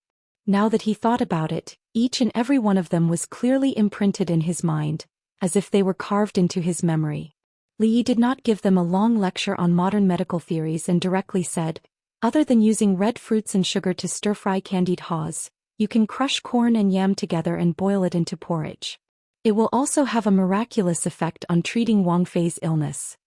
Stir-fried hawthorn with sugar and yam porridge were common dishes on Li Yi's dining table. There was no digestive aid in this world. Hawthorn could only be used as an appetizer. When the appetite was good, the body would naturally be better. The pretty servant girl and the young prince listened attentively. Li Yi continued, "Every day after dinner, Wang Fei can take a walk in the garden for an hour. It will also help to alleviate the illness. In addition, there is one more thing to remember. For this period of time, Wang Fei's diet should be light. You must not eat meat or fish all day. Try to avoid greasy food such as..." At this point in Li Yi's speech, the young man hurriedly ordered the few cooks, "Did you all hear that? Remove all the greasy dishes I mentioned. That's about all I know." After speaking for so long, Li Yi could not help but feel a little thirsty. His eyes inadvertently glanced out of the window and found that the sky had completely darkened. "Yanji, do you remember everything I said?" The young man turned to the young girl and asked. Hearing this, Yanji nodded. "Young prince, I have remembered everything." Even the imperial physicians were helpless. This handsome scholar in front of them was their only hope. If Li Yi was giving them a prescription, they would definitely carefully consider it. But he did not mention anything from the beginning to the end. Most of it was a change in the diet. Although they did not understand the reason, it seemed that he did not speak without thinking. "It is getting late. I have told you everything I know. I will not disturb you anymore." With the 10 taels of silver already in his pocket, Li Yi very timely said his goodbyes. If he was any later, Fong and the others would be anxious to death. The young man did not know whether Li Yi's method was effective or not. But the appearance of the candied hawthorn had indeed improved his mother's condition. For this he had to owe Li Yi a favor. Putting an arm around Li Yi's shoulder, he said, "Brother, you have helped me so much. If I do not thank you properly, I will feel very sorry. How about this? We will hold a banquet in the Jade Courtyard tonight. We will not stop until we are drunk." During this period of time, his mother's illness had almost become a sore point in his heart. Now that he had seen endless hope, he was extremely carefree. "There is no need for a banquet. I have urgent matters to attend to at home." "Hey brother, this is not right. Are you looking down on me?" "I do not mean that. Then follow me." The young girl named Yanji watched the young prince and the scholar leave with their arms around each other's shoulders. Her pretty face could not help but show a trace of a smile. This young prince of her family was good at everything except for the fact that he did not have any arrogance. He looked like a playboy. If he were to inherit the throne in the future, the young girl really could not imagine what kind of situation it would be. This thought only appeared in her mind for a moment, and she hurriedly left the kitchen. Although she remembered everything that the scholar had said just now, it was hard to guarantee that she would not forget it in the future. It was better to find a piece of paper and write it down quickly. Li Yi was hurriedly dragged out of the prince's mansion by the young prince who did not look like a young prince at all. Outside the Willow Leaf village, the big man surnamed Fong walked into the village in a daze with a blank face. The few men behind him also looked worried. On the other side of the village, the young servant girl was busy in the kitchen. She was humming a little song that the son-in-law taught her. It was unknown what she was thinking, but the corners of her mouth slightly curled up and her two black eyebrows curved into a beautiful arc. It is almost the mid-autumn festival. When the son-in-law comes back, it is time to make some mooncakes. The young servant girl murmured. Suddenly there was a knock on the door in the courtyard. The son-in-law is back. The young girl's face lit up with joy. She ran out of the kitchen with light steps, crossed the courtyard and opened the door. When she saw the familiar face of Fong, the smile on her pretty face became even wider. "Uncle Fong, you're back." After looking around, she found that other than the big man surnamed Fong and the others, there was no sign of Li Yi. A trace of doubt appeared on the young girl's pretty face and she asked, "Where is the son-in-law?" Fong raised his head and looked at Xiao Huan with a complicated expression. After a long time he opened his mouth with some difficulty. The son-in-law is missing." "What?" The young girl's delicate body shook when she heard this. After she recovered, her pretty face immediately became pale.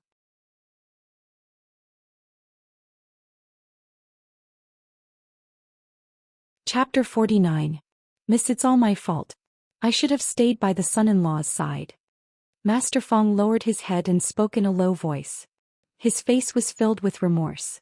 Lu Rui's expression did not change. After a moment of silence she nodded and said, "I understand." Unable to read the emotions in her heart, Master Fong and the others opened their mouths but did not say anything in the end. When they left with a sigh, Lu Rui leaned against the door with her sword in her arms. She looked at the almost full moon in the sky and her pretty face was as cold as ever. The young servant girl stood in the courtyard with red and swollen eyes and stared in the direction of the courtyard door.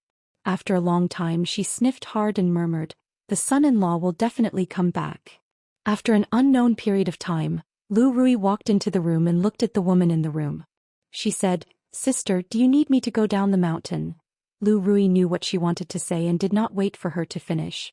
She waved her hand and said, "There's no need." As she spoke she looked a little absent-minded. Even though the two of them were not husband and wife, they were husband and wife after all. At this moment she could not help but feel a little disappointed. Her initial plan was to let Li Yi go after a few days. But as time passed her thoughts changed. No matter what, she would have to get married in this lifetime.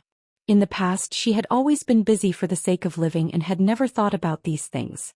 But these days that slightly thin figure in a relaxed manner had inadvertently carried this family on her shoulders. She no longer had to worry about those things that she needed to worry about in the past. Occasionally she would think that if he was unwilling to leave and they could continue like this for the rest of their lives, it would not be unacceptable even if the act between the two of them became real. But in the end this was no longer possible. The Jadeite Courtyard. The name of this courtyard sounded indecent. Just from the name, one could tell that this was probably the same as Yi Hong Courtyard, and Kwai Huo Lu Li Yi suspected that tonight was not just a simple meal. This young prince's way of doing things was completely different from what Li Yi had imagined. He always went out alone without a few lackeys. It was a great waste of resources. But thinking of the scene on the street in the afternoon, Li Yi immediately understood. On the surface he was alone. Who knew how many people were secretly protecting him? An ordinary passerby or an inconspicuous peddler on the street could turn into the ultimate bodyguard in an instant. "Remember, after we go in, don't call me young prince. Just call me Brother Li." When they walked to the Jadeite courtyard, the young prince named Li Xian suddenly put his arm around Li Yi's shoulder and said in a low voice. Li Yi nodded. He was not surprised at all. People who wandered around in Jianghu used an alternate name to save their lives. When they visited a brothel, they still used the title of Little Prince. If this was spread out, their prince's father would probably break their legs. By the way, I still don't know this brother's name, Li Xian suddenly asked after taking 2 steps. Li Yi. Li Yi looked around curiously and whispered. After living for 2 lifetimes, this was the first time he had visited a brothel. He was a little excited. Brother, your surname is also Li. What a coincidence, Li Xian said in surprise. Although this guy was quite handsome, Li Yi still didn't want to have any fate with him. As soon as the 2 of them stepped into the jade courtyard, a woman in her 30s with heavy makeup immediately greeted them. She squeezed out a smile and said, "Hey, isn't this Li? You haven't been here for a long time." Li Yi was stunned for a moment before he realized that the madam wasn't talking about him. Then he looked at Li Xian with a surprised expression. So this guy was actually a regular here. At this time, Li Yi couldn't help but have some doubts in his heart. Was this guy really a young lord? Don't say anything unnecessary. Where's Miss Zuemo? Hurry up and call her out. Li Xian waved his hand and threw her a silver ingot. He said impatiently. Li Yi turned to look at him. Didn't he say that he would treat her to a meal? How did it become a brothel to sleep with girls? His chastity of 2 lifetimes couldn't be casually given away here. If this guy made any unhealthy suggestions later, he must refuse without hesitation. The madam caught the silver and was slightly happy. But then she said with a troubled expression, Li, you know that Zuemo is our top artist here. It's up to her whether she sees guests or not. I can't force her. Li Xian frowned when he heard this. He hated people who didn't do anything after receiving the silver. Seeing this, the madam hurriedly changed the topic and said, "However, Zuemo's program is about to start. Why don't I ask her after her program is over?" Li Xian waved his hand and said, "Forget it. I just want her to sing a song to liven things up. Since she is going on stage in a while, it will save me the trouble." The madam muttered in her heart. Every time this Li came to the jade courtyard, he didn't look for a girl. He just wanted to listen to Zuemo sing. It was really strange. However, she didn't dare to say this out loud. After all, this was her financial backer. A thick smile immediately appeared on her face and she called out, "Gentlemen, please follow me to the private room. Drunken Emma will be here soon." The private room that the madam mentioned was a relatively spacious room. The floor was covered with a clean carpet, and there was a space in the middle separated by a curtain. After the madam led Li Yi and Zuemo to sit down, she excused herself and went to work. In front of the 2 of them was a long, short table. There were many fruits and all sorts of dishes on it. Li Xian sat cross-legged on the table. He casually picked up a grape from the table and popped it into his mouth. He glanced at Li Yi and said somewhat smugly, "What? You've never been to a place like this before, right?" Li Yi nodded when he heard this. It was indeed the first time he had been to such a place. Firstly, he had no money. He couldn't afford such a place at all. Secondly, he didn't have the opportunity. He couldn't imagine what would happen if Xiao Huan and Sister Rui knew that he visited a brothel. After all, he was a man with a family. Following Li Xian's example, Li Yi sat down cross-legged and looked around. There were quite a few silhouettes at the tables around the room. At that moment they were all quietly chatting with the people beside them. As Li Yi's gaze swept past the door, he suddenly saw a few silhouettes walk in. He could only see that those people were all women walking slowly into the gauze tent. "Miss Zuemo is here." There was a small noise around. Not long after, when music came from the gauze tent, the slightly noisy crowd all shut their mouths. Li Yi also looked with interest at the few graceful figures who had begun to dance in the gauze tent. After a moment, a pleasant voice floated out from the gauze tent. Delicate clouds played tricks, flying stars spread hatred, the silver river crosses in the dark, the golden wind and jade do meet, surpassing countless things in the world. When he heard this, Li Yi's body shook violently, and an expression of extreme shock appeared on his face.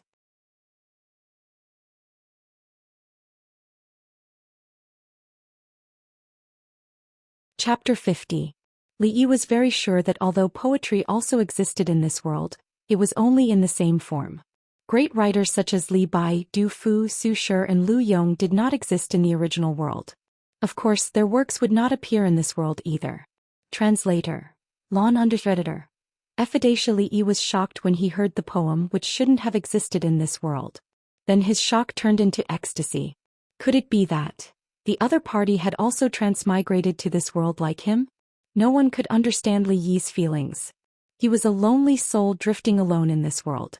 Even if there was a person, even if it was a dog from the same world as him, it would still bring the greatest comfort to his soul. Li Xian, who was enjoying the song and dance, did not notice that Li Yi had become very excited. He abruptly stood up and strode to the center of the stage, pulling aside the veil. The woman who was singing with her face covered by a veil seemed to be frightened. Her voice came to an abrupt stop. She looked at the young scholar who had suddenly rushed over with an excited expression. A trace of panic appeared on her face under the veil. Did you also transmigrate from the earth? Li Yi grabbed the woman's hand and asked anxiously. At this moment, everyone in the surroundings had recovered from their shock. When everyone saw what was happening, they immediately stood up, and expressions of shock and anger appeared on their faces. Stop. Let go of Miss Sumo. Who dares to make trouble in this jade courtyard? The young prince Li Xian was also stunned, not knowing what was going on. This guy is so impatient. Let go of me, you lecher. When the woman's hand was grabbed by Li Yi, she was really frightened. She stood there in a daze and didn't move at all. However, when she came back to her senses, she suddenly shook off his hand. A look of shame and anger appeared on her face. She took a few steps back and looked at him as she scolded. Li Yi stood there in a daze. Things seemed to be different from what he had imagined. Looking at the girl's reaction, could it be that he had guessed wrong? Right at this moment, the madam ran in with a few strong men and she cursed furiously. Who the hell is so ignorant to actually dare to cause trouble in the Jadefield courtyard? Quickly arrest him. Those men saw Li Yi standing in the middle of the stage at a glance. They strode over and pressed down on his shoulders.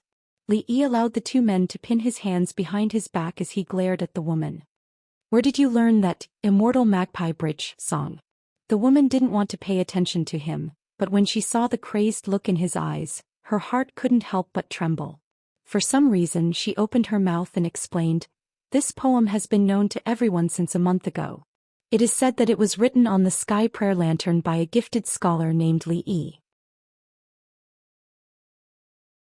A month ago the sky prayer lantern Li Yi." Li Yi muttered a few words and a look of deep disappointment appeared on his face. "It should be Xiaohuan's sky prayer lamp. Hurry up and throw him out." The madam roared when she saw that the men were still standing in the same spot. "Stop." Right at this moment, a voice rang out in front of them, and Li Xian slowly walked over with an ugly expression on his face. He walked to the front of the men and said coldly, "Let him go." "Who do you think you are?" One of the men sneered. Halfway through his sentence, Li Xian's expression turned cold. The man only felt his vision blur and his entire body was sent flying with a kick. At this moment, Li Xian seemed to have changed into a different person. No matter how he usually behaved, his identity as a young prince would never change. How could he let a prostitute from a brothel insult him like this? "You're courting death." The other men's expressions turned ugly when they saw this. Just as they were about to make a move, the madam immediately jogged over. "All of you stop. Li, what's going on?" She looked at Li Xian with a fawning expression and asked. Li Xian indifferently glanced at Li Yi, who was being held down by the two men. The madam immediately understood. She glared at the two men and said, "Hurry up and release him." Although the madam did not know Li Xian's identity, people like her knew best who they could offend and who they could not. The young man in front of her obviously belonged to the latter. The greater the hope, the greater the disappointment. The sourness in Li Yi's heart at this moment could not be described with words. He did not even have the mood to visit the brothel anymore and walked out without saying a word. Li Xian looked back at the woman and a trace of doubt appeared on his face. Then he turned his head and chased after her. "Hey brotherly, wait for me."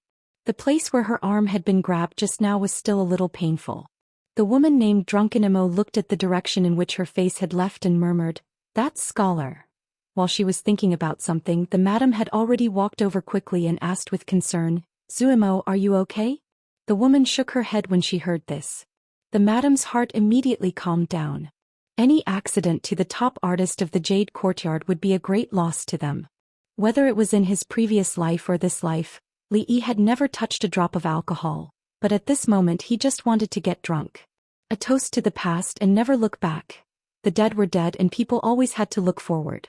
The faces of Xiao Huan, Lu Rui, and even Fong appeared in his mind. Li Yi took a deep breath and strode to a wine shop on the street. "Shopkeeper, bring me the strongest wine you have here." A fat shopkeeper came over and looked at Li Yi with a smile. "Young master, our strongest wine here is too strong, ordinary people. Cut the crap, are you afraid that I can't afford it?" Pop. A silver ingot had been slapped on the table by Li Yi. "Okay, wait a moment, young master, the wine will be here soon." When the shopkeeper saw the silver ingot, his eyes lit up and he hurried to the counter to get the wine. Zhou Xian walked in from outside and sat opposite to Li Yi. He looked at him and sighed. "No matter how beautiful that Miss Zuimo is, she is just a prostitute. Brother Li is a capable man, why do you insist on being a prostitute?" Although they had only had 2 short interactions, it was obvious that this little prince had already developed a lot of interest in Li Yi. If it weren't for this, with his identity, no matter how much he lowered his status, how could he call an ordinary person brother? "Sir, your wine is here." Zhou Xian obviously misunderstood, but Li Yi didn't want to explain. When the shopkeeper put the wine on the table, he picked up the jar and took a big gulp. Plop. Before falling on the table, Li Yi finally understood why he didn't drink before. Seeing this, Zhou Xian was stunned for a moment and then laughed out loud. "I didn't expect your alcohol tolerance to be so poor." He grabbed the jar of wine that Li Yi had just drunk from with one hand and gulped it down a few mouthfuls. Plop. The 2 of them leaned on the table in the same posture. When the shopkeeper saw this scene at the counter, he couldn't help but curl his lips. "You have such a poor alcohol tolerance, but you still dare to ask for the strongest wine. You deserve it." At the corner of a street not far from the wine shop, a few figures dressed in coarse clothes walked out from the darkness when they saw the 2 people lying drunk on the table in the wine shop. The corners of their mouths pulled into a bitter smile as they walked out.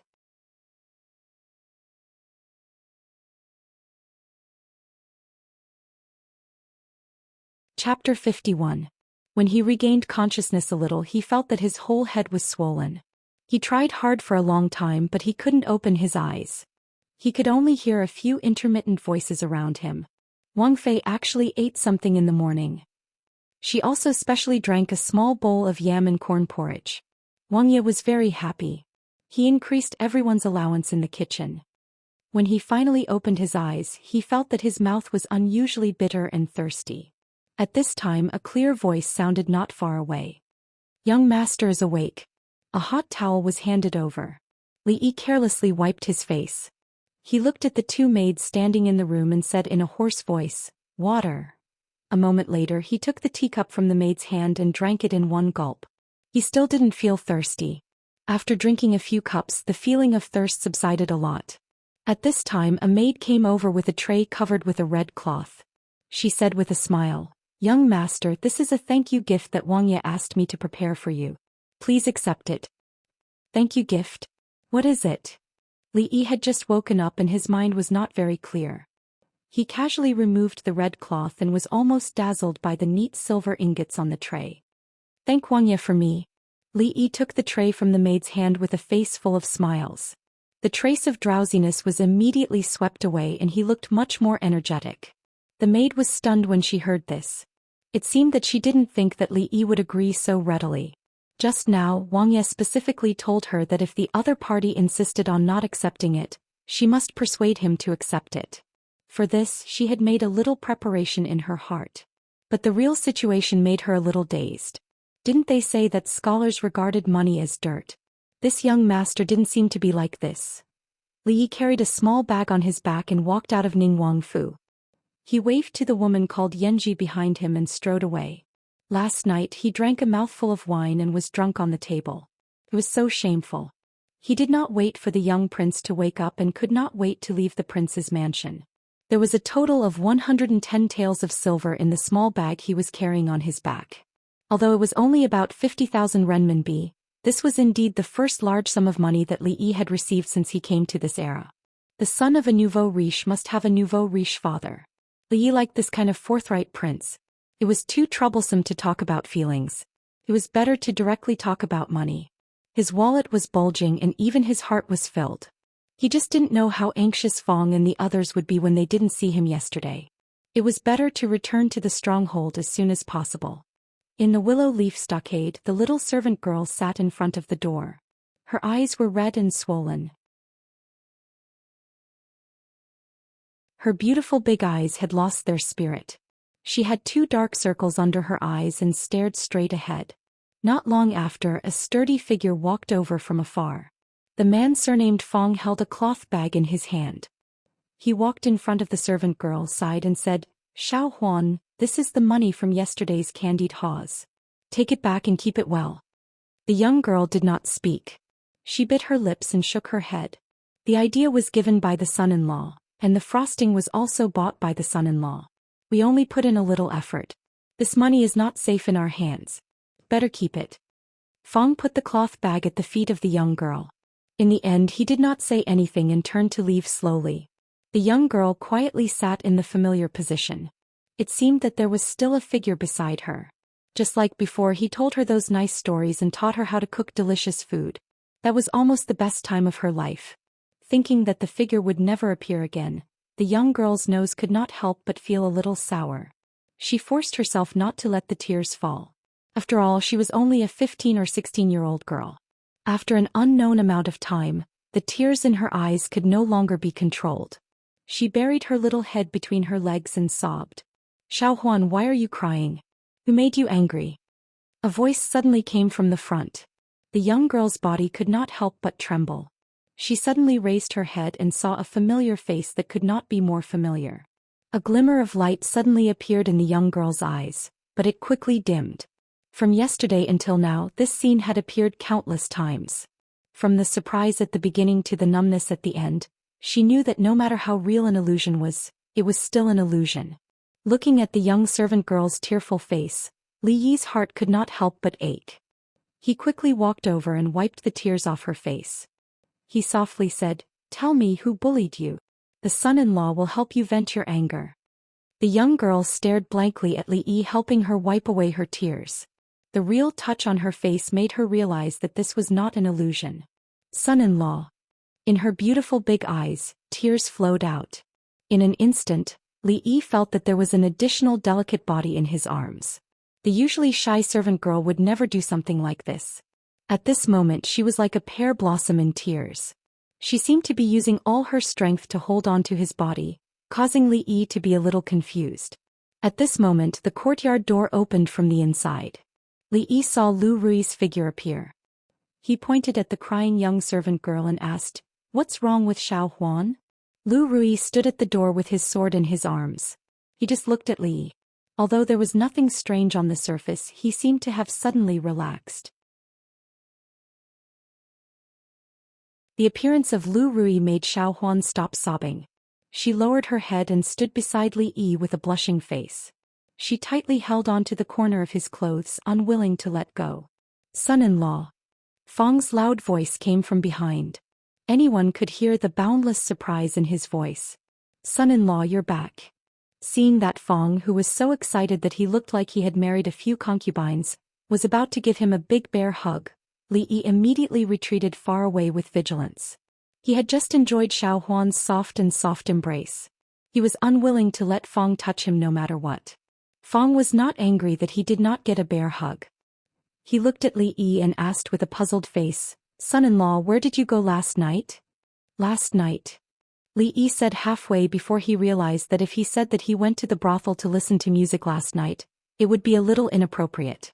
He changed the topic and said, Last night I got lost in the city. I couldn't find you, so I stayed in the inn for the night and came back at dawn." From last night until today, Fong had always thought that if it were not for him, he would not have lost his son-in-law. He was deeply immersed in the torment in his heart and did not sleep for the whole night. It was only when he saw Li Yi today that all his self-blame and regret were swept away. He felt that his life was suddenly filled with light again. Li Yi took down the bundle on his shoulder and handed it to Xiao Huan. He instructed, "Take this back and put it in my cabinet."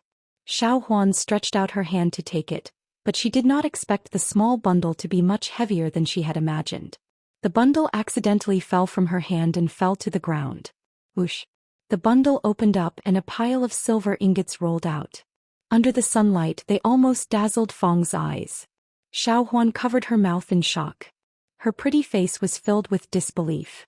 Lu Rui could not help but tighten his grip on his sword. His expression changed. Not far away, Madame Wu walked out of the house. She had just poured out a basin of dirty water when she suddenly felt that the ground not far away from her was a little dazzling. She could not help but turn her head to look. Clang. The copper basin in her hand fell to the ground with a clear sound.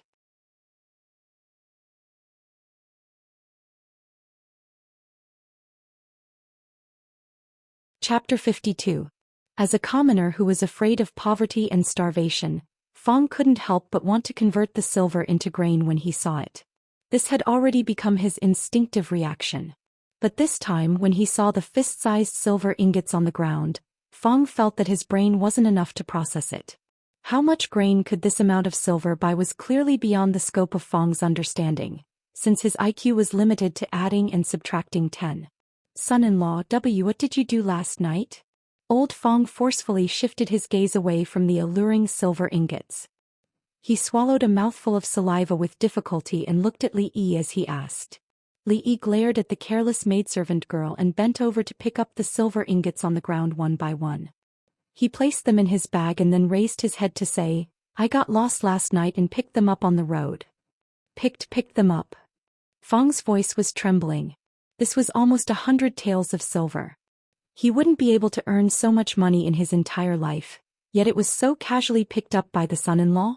Even if he earned 100 copper coins a day from selling candied haws for the past few days, and he could get half of it, it would take several years for him to save up so much money without eating or drinking. As for the young maidservant girl, her beautiful big eyes sparkled with little stars. The son-in-law's luck had always been good. Every time he went out, he would always pick up something. Although it had been a long time since he had picked up a pheasant, he had picked up so much silver this time. Even the heavens were helping the son-in-law. The young maiden's mood had experienced great ups and downs overnight. At this moment, her heart was filled with joy. She secretly looked at Li Yi and couldn't bear to look away. Seeing Li Yi and the others walk into the courtyard, Madame Wu stood there in a daze. She felt as if she had been struck by lightning. Until now, she still couldn't believe what she had just seen. That's a lot of shiny silver. She probably wouldn't be able to see so much silver in her next life. For those poor families who still had to fill their stomachs, their annual expenses were only about 1 tael of silver. That amount of silver was enough for them to spend for the rest of their lives. After an unknown amount of time, Madame Wu finally recovered from her daze. She picked up the copper basin from the ground and walked into the room in a daze with an unknown expression on her face. 100 taels of silver was not a small sum, and how to spend it was still a problem. Naturally, Li Yi would not be like Fang and the others. The first thing he thought of when he had money was to buy food. Under the situation where there was no shortage of food at home, what he needed to consider was of course how to make the most of the money, how to use the 100 taels of silver to make more money. After all, no one could guarantee that he would always meet a rich man like Prince Ning and his son. Silver was common, but tycoons were rare. If he wanted to earn enough money to enjoy his old age, he had to rely on himself. Originally, he wanted to slowly accumulate enough money through the candied haws, but changes often came faster than he planned. Now that he had some assets, he could obviously skip this step.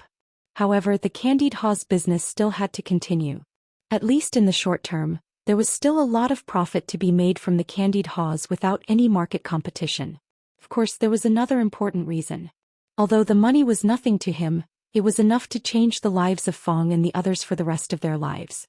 Li Yi did not want to lead the entire village out of poverty and become rich, but Fang and the others were his people. He couldn't just watch them eat dirt while he lived a luxurious life. Li Yi's only dream at this stage was to earn money, a lot of money. At least it would be enough for him to retire for the rest of his life. As for the specific amount of money, Li Yi did not have a number in his mind. In short, the more the better. With a starting capital of 100 taels, according to Li Yi's previous plan, he could consider purifying high alcohol content or making soap to make money. Before distillation and purification was invented, the alcohol content in this world was actually very low. Most of the rice wine was below 10 degrees, and the highest was no more than 20 degrees. It was only under this premise that it was possible to not get drunk after 1,000 cups. If it was the white wine with 50 to 60 degrees in the future, those so-called wine heroes would have died of alcohol poisoning many times before they could drink 1,000 cups. The alcohol content of the wine that the shopkeeper brought out last night should not be very high.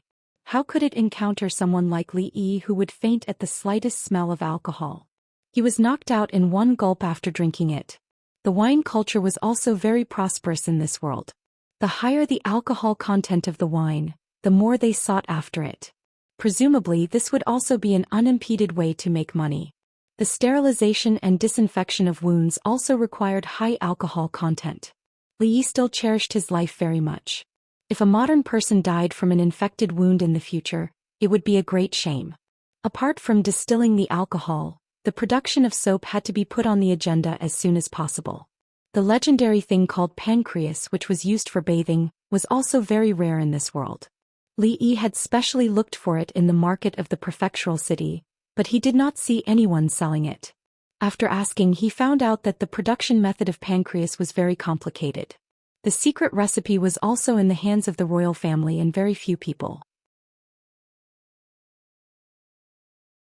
It was a luxury that only a few people could use, and it was basically impossible to see it in the market. Even if it did appear, it would be quickly bought at a high price. Something that couldn't be more ordinary in the future had immediately become a luxury in this world. This was naturally a good thing for Li Yi. In the past he had also personally DIY handmade soap with the mentality of playing around. It did not require many materials and the process was also not complicated. Even now he still remembered the production method. The simplest handmade soap could be made with water, vegetable oil, and sodium hydroxide. The soap made with this method did not contain any additives, had a strong ability to remove dirt, and did not cause any harm to the human skin. Although there was no ready-made sodium hydroxide, it could be easily produced with slaked lime and soda ash. There was no difficulty. After thinking about it in his heart, Li Yi decided to start with handmade soap. He had really had enough of the days where he had to rely on his hands to bathe. As he was thinking about how to carry out this plan, he unknowingly walked into the inner courtyard. Suddenly he heard a strange sound. Li Yi raised his head and saw a graceful figure moving around in the courtyard. A long sword that shone with a cold light was as agile as a snake. Seeing Lu Rui draw a beautiful flower with the sword and jump several feet away, Li Yi's heart was filled with extreme envy. If he could also have such skills, would he still be afraid of being bullied? If he encountered that scar-faced man again, he could easily deal with him by himself. At that time, with his extraordinary skills and pretty face, wouldn't he be able to become a handsome man with both the pen and the sword, easily gain a large group of female fans, and easily reach the peak of life? Looking at Li Yi's face from afar, Lu Rui sheathed his long sword and resisted the urge to kill him with one strike.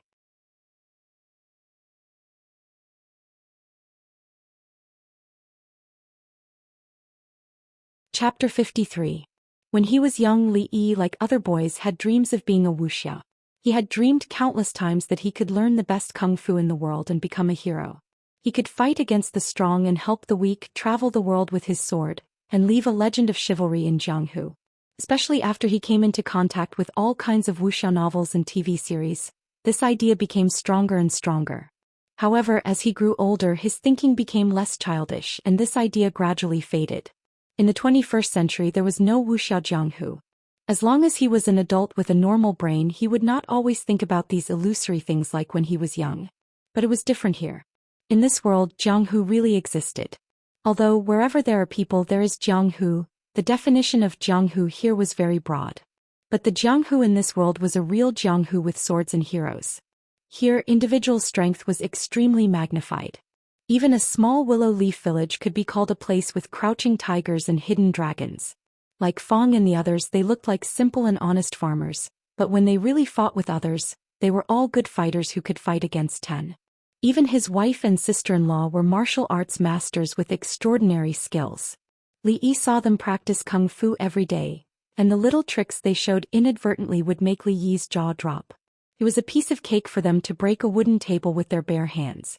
Li Yi felt that it would be no problem for Lu Rui to break a big stone on her chest. Thinking about it, he still felt that it was not suitable for her to practice. Her chest was already flat enough, and if it was pressed by the stone, there would be nothing left. Li Yi should be very lucky that Lu Rui could not hear what he was thinking. Otherwise she would have already taken out her sword and hacked at him. After thinking carefully, Li Yi sadly found that in the whole family in terms of fighting ability he could only beat Xiao Huan. As a man, was there anything more shameful than this? No, in the family there were more women than men. If he was not more domineering and powerful he would be suppressed for the rest of his life. Rui. Li Yi looked at Lu Rui with a smile, trying to make his voice as gentle as possible. Rui had never seen such an attitude from Li Yi, so he immediately raised his guard against him. He looked at him from afar and made a defensive posture. Li Yi's face darkened when he saw that he was about to make a move just because he called out her name. If not for the fact that he had a favor to ask, he really wanted to turn around and leave. What is it? Lu Rui looked at him and asked straightforwardly. I want to learn martial arts. This time, Li Yi didn't beat around the bush and answered straightforwardly. Practice martial arts? Lu Rui looked at him with a different expression. Why? Li Yi was stunned when he heard that, but he still said honestly, I just want to practice martial arts. I've admired martial artists since I was young, but I never had the chance to practice. Oh. To Li Yi's surprise, Lu Rui shook her head quickly. Why? It was his turn to be confused. Your aptitude is too low, Lu Rui said bluntly. Li Yi was stunned when he heard that, then he felt indignant. He was a transmigrator after all, and he had the halo of a protagonist. He was destined to be the man who changed the world, and he would succeed no matter what he did. He just wanted to practice martial arts, but he was told that his aptitude was too low? That didn't fit the plot of a protagonist at all. However, it was impossible for him to give up just like that. A thought flashed through his mind and he looked at Lu Rui and said, Why don't we make a bet? Oh. Lu Rui said straightforwardly, and Li Yi's words were stuck in his throat. Li Yi looked at her angrily. She always didn't play by the rules. Could they still have a pleasant conversation? If I lose, I'll give you 50 taels of silver. If you lose, you have to teach me martial arts. Li Yi didn't care whether she rejected it or not. He really didn't believe that Lu Rui could resist the temptation of 50 taels of silver. Sure enough, after hearing Li Yi's bet, Lu Rui raised her eyebrows and she seemed to be tempted. 50 taels of silver was indeed not a small amount of money for her, and she could buy many things she wanted. She had never had so much money in her life. However, she also knew that since Li Yi said that he must have the confidence to win. Based on her understanding of Li Yi, he wouldn't do things that he wasn't confident about. Li Yi knew what she was thinking at a glance. He smiled and said, Don't worry.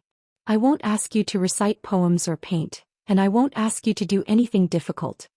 After saying that, he stood up and picked up 2 stones of different sizes from the corner of the yard. He held them in his hands and raised his arms to the same height.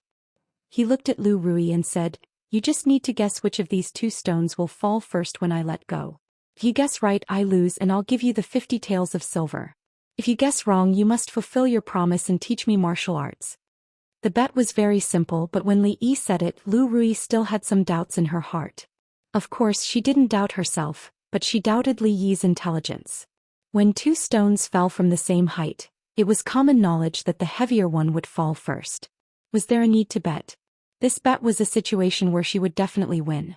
If it wasn't for the elusive smile on Li Yi's face, Lu Rui would have suspected that he was really out of his mind and wanted to give her 50 taels of silver for nothing.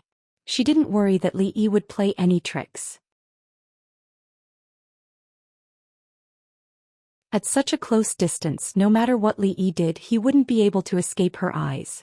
What do you dare to bet? Li Yi looked at Lu Rui and said provocatively. Why not?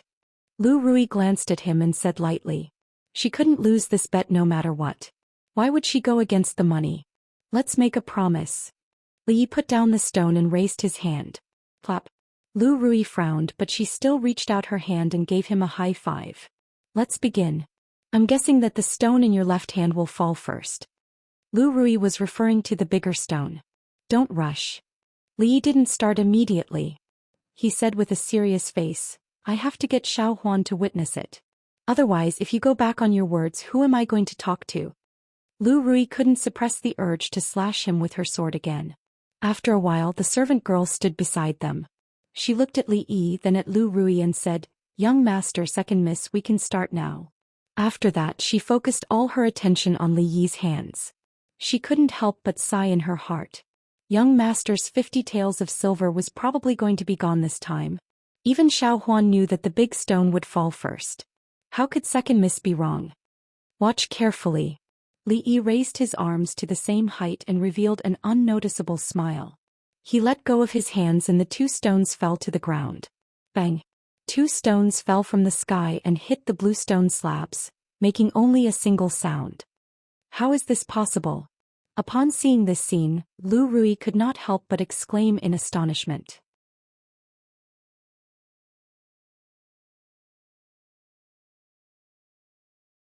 Chapter 54. That's impossible. Lu Rui's eyes widened. She was no longer as calm as before as she shook her head.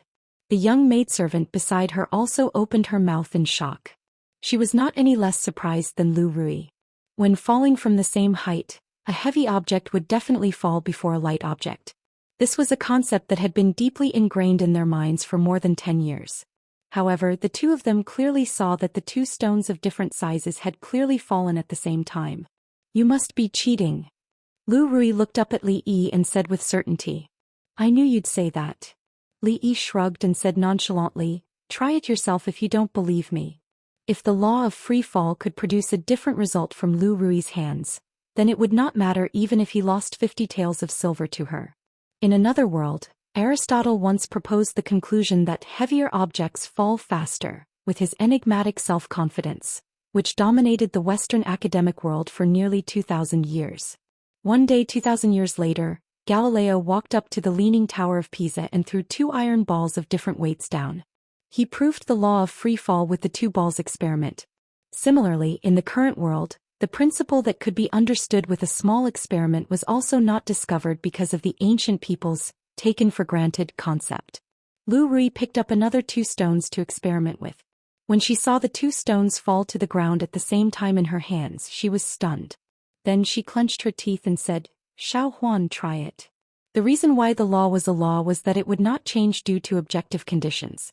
Lu Rui was destined to fail if she wanted to challenge the law of nature. Why is it like this? From afar, Li Yi felt a little guilty as he watched Lu Rui mutter those words in a daze. It was as though the worldview she had built up over a long period of time was beginning to crumble. Was it too despicable to use such a method to deceive a weak lady? No, his sister-in-law was not a weak woman. If such a woman could become a weak woman, then the world would have been ruled by women long ago. You lost the bet. Can you teach me martial arts now? Li Yi walked over and said to Lu Rui with a smile. Why? Lu Rui looked up at him and asked through gritted teeth. Why did the 2 stones fall to the ground at the same time? For the current her winning or losing was not important. What was important was that the creed that had existed in her heart over the years had undergone an earth-shattering change. She needed to know the reason behind it. Xiao Huan also stared wide-eyed at Li Yi, her big eyes filled with the light of curiosity. It was indeed difficult for Li Yi to explain the origin of the law of free fall. Basic physics had not yet been established in this world, and it would be even more troublesome to explain the knowledge of acceleration to them. He thought about it and said, you can think of it as saying that the speed of the falling stone has nothing to do with the weight of the stone. No matter how different the weight of the 2 stones is, if they fall from the same height, they will always hit the ground at the same time. This explanation was actually the same as no explanation at all. You only know part of it, don't you? After listening to Li Yi's explanation, Lu Rui looked at him with disdain. As a good young man who had received higher education, how could he be looked down upon by an ignorant woman in a feudal society? Li Yi looked at her and asked, do you know where the river flows from the back of the mountain? Nonsense, of course it flows down the mountain. Lu Rui said bluntly. Why? Li Yi looked at her and asked, why does the river always flow down the mountain and not up the mountain? Because. Lu Rui subconsciously opened her mouth to explain. However, the moment she said that word, she was unable to continue. Water flows from a high place to a low place. Was there a need for a reason? Li Yi's questions did not stop there. Why do the leaves on the tree always fall to the ground and not fly to the sky? Why can I see my own shadow in the water? Why are the colors of the rainbow after the rain always red, orange, yellow, green, cyan, blue and purple. One question after another came out of Li Yi's mouth like a machine gun. Lu Rui opened her mouth for a moment and then closed it again. She was completely stunned. In autumn, the leaves on the tree would fall to the ground. One could see their own shadow in the water and the order of the colors of the rainbow. Weren't these things natural? Did these need to be explained? But why? Lu Rui and Xiao Huan stood in the courtyard and questions began to appear in their minds. Li Yi's words seemed to have opened the door to a new world for them. It turned out that these small things that they did not pay attention to were not as simple as they seemed. Even in the small things, there is a great knowledge hidden. And in this world, not every problem has an explanation. Li Yi felt a slight sense of achievement as he enlightened the two of them on natural science for free. Young master, why are these things? The little servant girl looked up at Li Yi and asked in a daze. Li Yi, since she was willing to bet, she had to be willing to accept her loss. Second Miss Lu's character was still very trustworthy. In the inner courtyard, Li Yi sat on a stone bench and looked at Lu Rui, who was obviously unhappy. He asked excitedly, "Do you know the 18 dragons subduing palms?" "What's the 18 dragons subduing palms?" Lu Rui frowned and asked. "It's the world's most ferocious palm technique. There's a dragon's roar when it's used."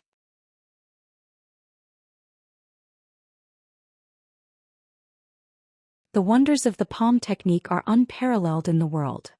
Li Yi explained with glowing eyes. "I've never heard of it," Lu Rui said lightly. "What about the 6-pulse magical sword? Gather all the vital qi at the tip of the finger and release it through the air. It can seal the enemy's acupoints at close range and injure people with qi from afar.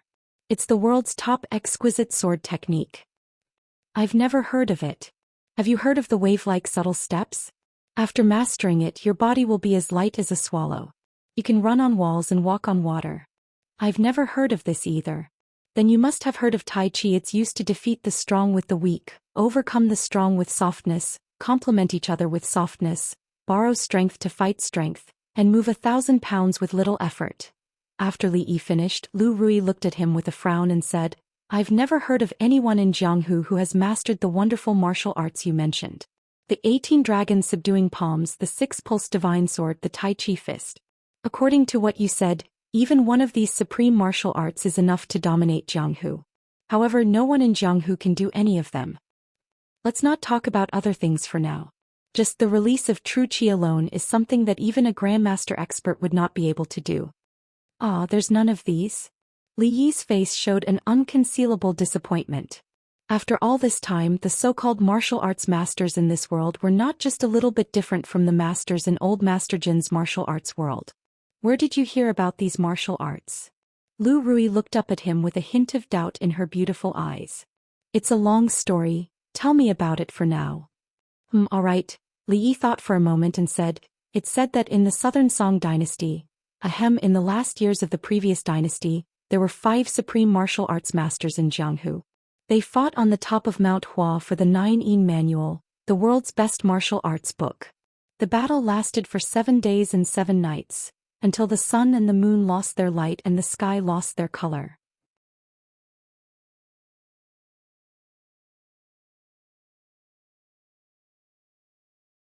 Chapter 55. Under the warm autumn sun, the handsome scholar lazily reclined on a stone bench. His magnetic voice reverberated in the small courtyard. A story named The Legend of the Condor Heroes had been changed and its background had been reset.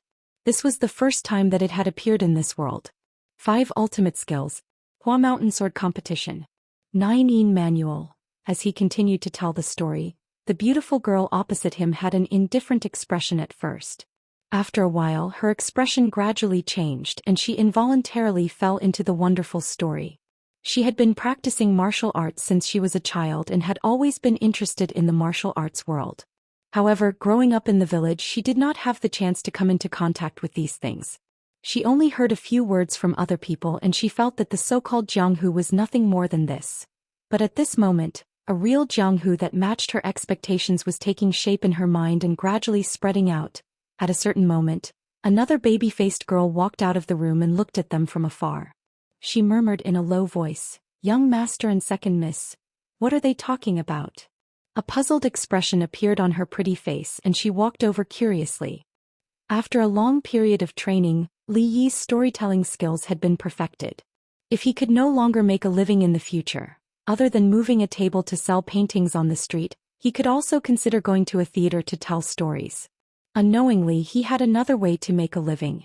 In the Jianghu, it was not a burden to have more skills. Even Lu Rui, an otherworldly woman, could be attracted by him. She was attracted by the stories of old Master Jin, and this made his self-confidence a little inflated. Although Li Yi did not produce stories and he was only a storyteller who knew, Lu Rui had never heard of those exquisite martial arts, the martial arts gangs that she had never heard of, and even the names of the top masters in the stories. Although the previous dynasty was decades ago, it was not like Lu Rui did not understand it. The situation of the world back then was different from what Li Yi had revealed. If that was the case, he had fabricated everything out of thin air. However, even though he clearly knew nothing about martial arts, some of his deductions had clearly reached a very profound realm. It even made her feel enlightened. Occasionally, she was enlightened, and her martial arts cultivation even showed signs of advancing to the next level. That's all for today. When are you going to teach me martial arts? The legend of the Condor heroes wasn't something that could be finished in a day. Even if he could read the original version in his mind, he would get bored after a long time. Let's talk about this in a few days. Although Rui was still very curious about the development of the story, the most important thing at the moment was to digest those insights. He waved his hand at Li Yi impatiently and hurried back to his room. You? Li Yi looked at her back in a daze. She left after listening to the story. Didn't she say that she was willing to admit defeat? Burning the bridge after crossing the river, getting rid of the donkey when it was no longer of use. What kind of people were these? In the end, Lu Rui did not leave Li Yi alone. She casually threw him a book about the basics of martial arts and let him practice by himself. Having such an irresponsible sister-in-law, Li Yi couldn't do anything about it. Fortunately, he could absorb the books in the real world into his mind. After absorbing this basic martial art, he could quickly master the moves inside. However, it was just the form and nothing more. The might of these moves could only be revealed when paired with a unique mental cultivation method. Furthermore, it required vigorous inner energy as a foundation. Only having moves but no inner energy in one's body could only be regarded as a superficial display. If one encountered a slightly more powerful opponent, this little bit of skill would not be enough. Unfortunately, the cultivation of inner qi could not be achieved overnight. It could only be accumulated over a long period of time and slowly increased. This made Li Yi's dream of becoming a top master in a short period of time become a bubble. Even so, his learning ability still shocked Lu Rui.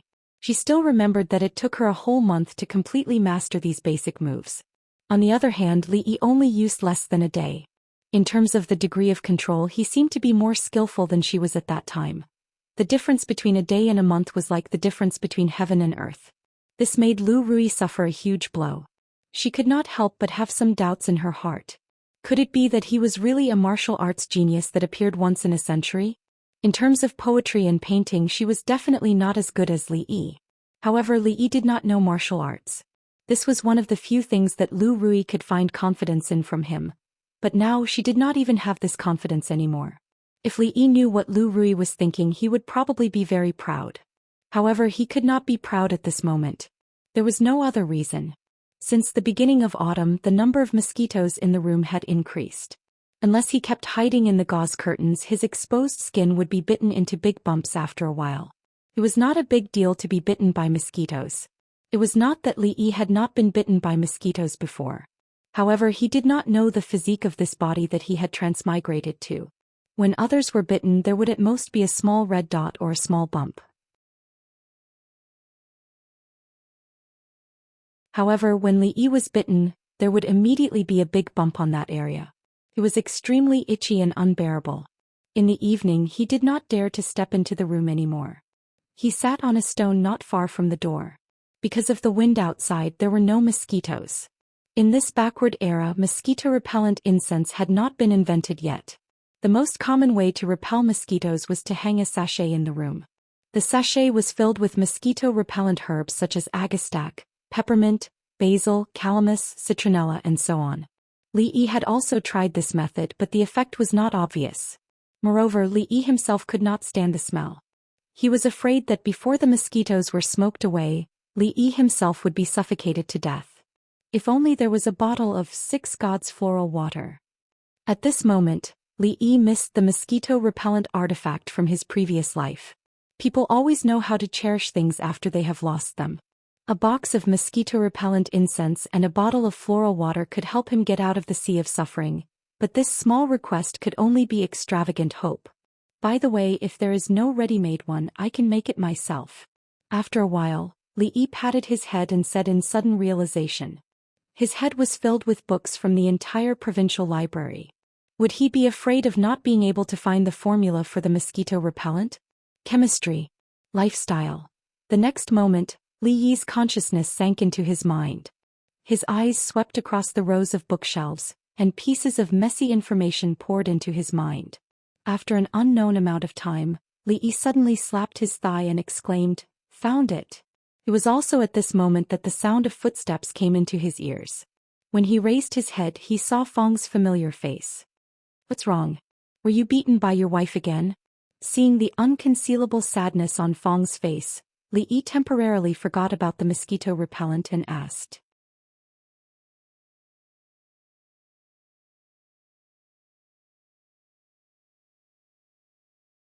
Chapter 56. In fact, Fang's wife could be regarded as a strange woman. She usually looked like a simple peasant woman, but when she beat up old Fang, she immediately became a heroine of the generation. Li Yi could feel the thick murderous aura from her even from afar. Although Lao Fang seemed to be troubled by something today, there were no bruises on his face. Presumably, it wasn't because of his fierce wife at home. Fang shook his head, indicating that he got along well with his wife at home today, and sat down next to Li Yi. Then there is something wrong with the Tonghulu business. Li Yi slapped a mosquito that had just landed on his arm and said, "What's wrong?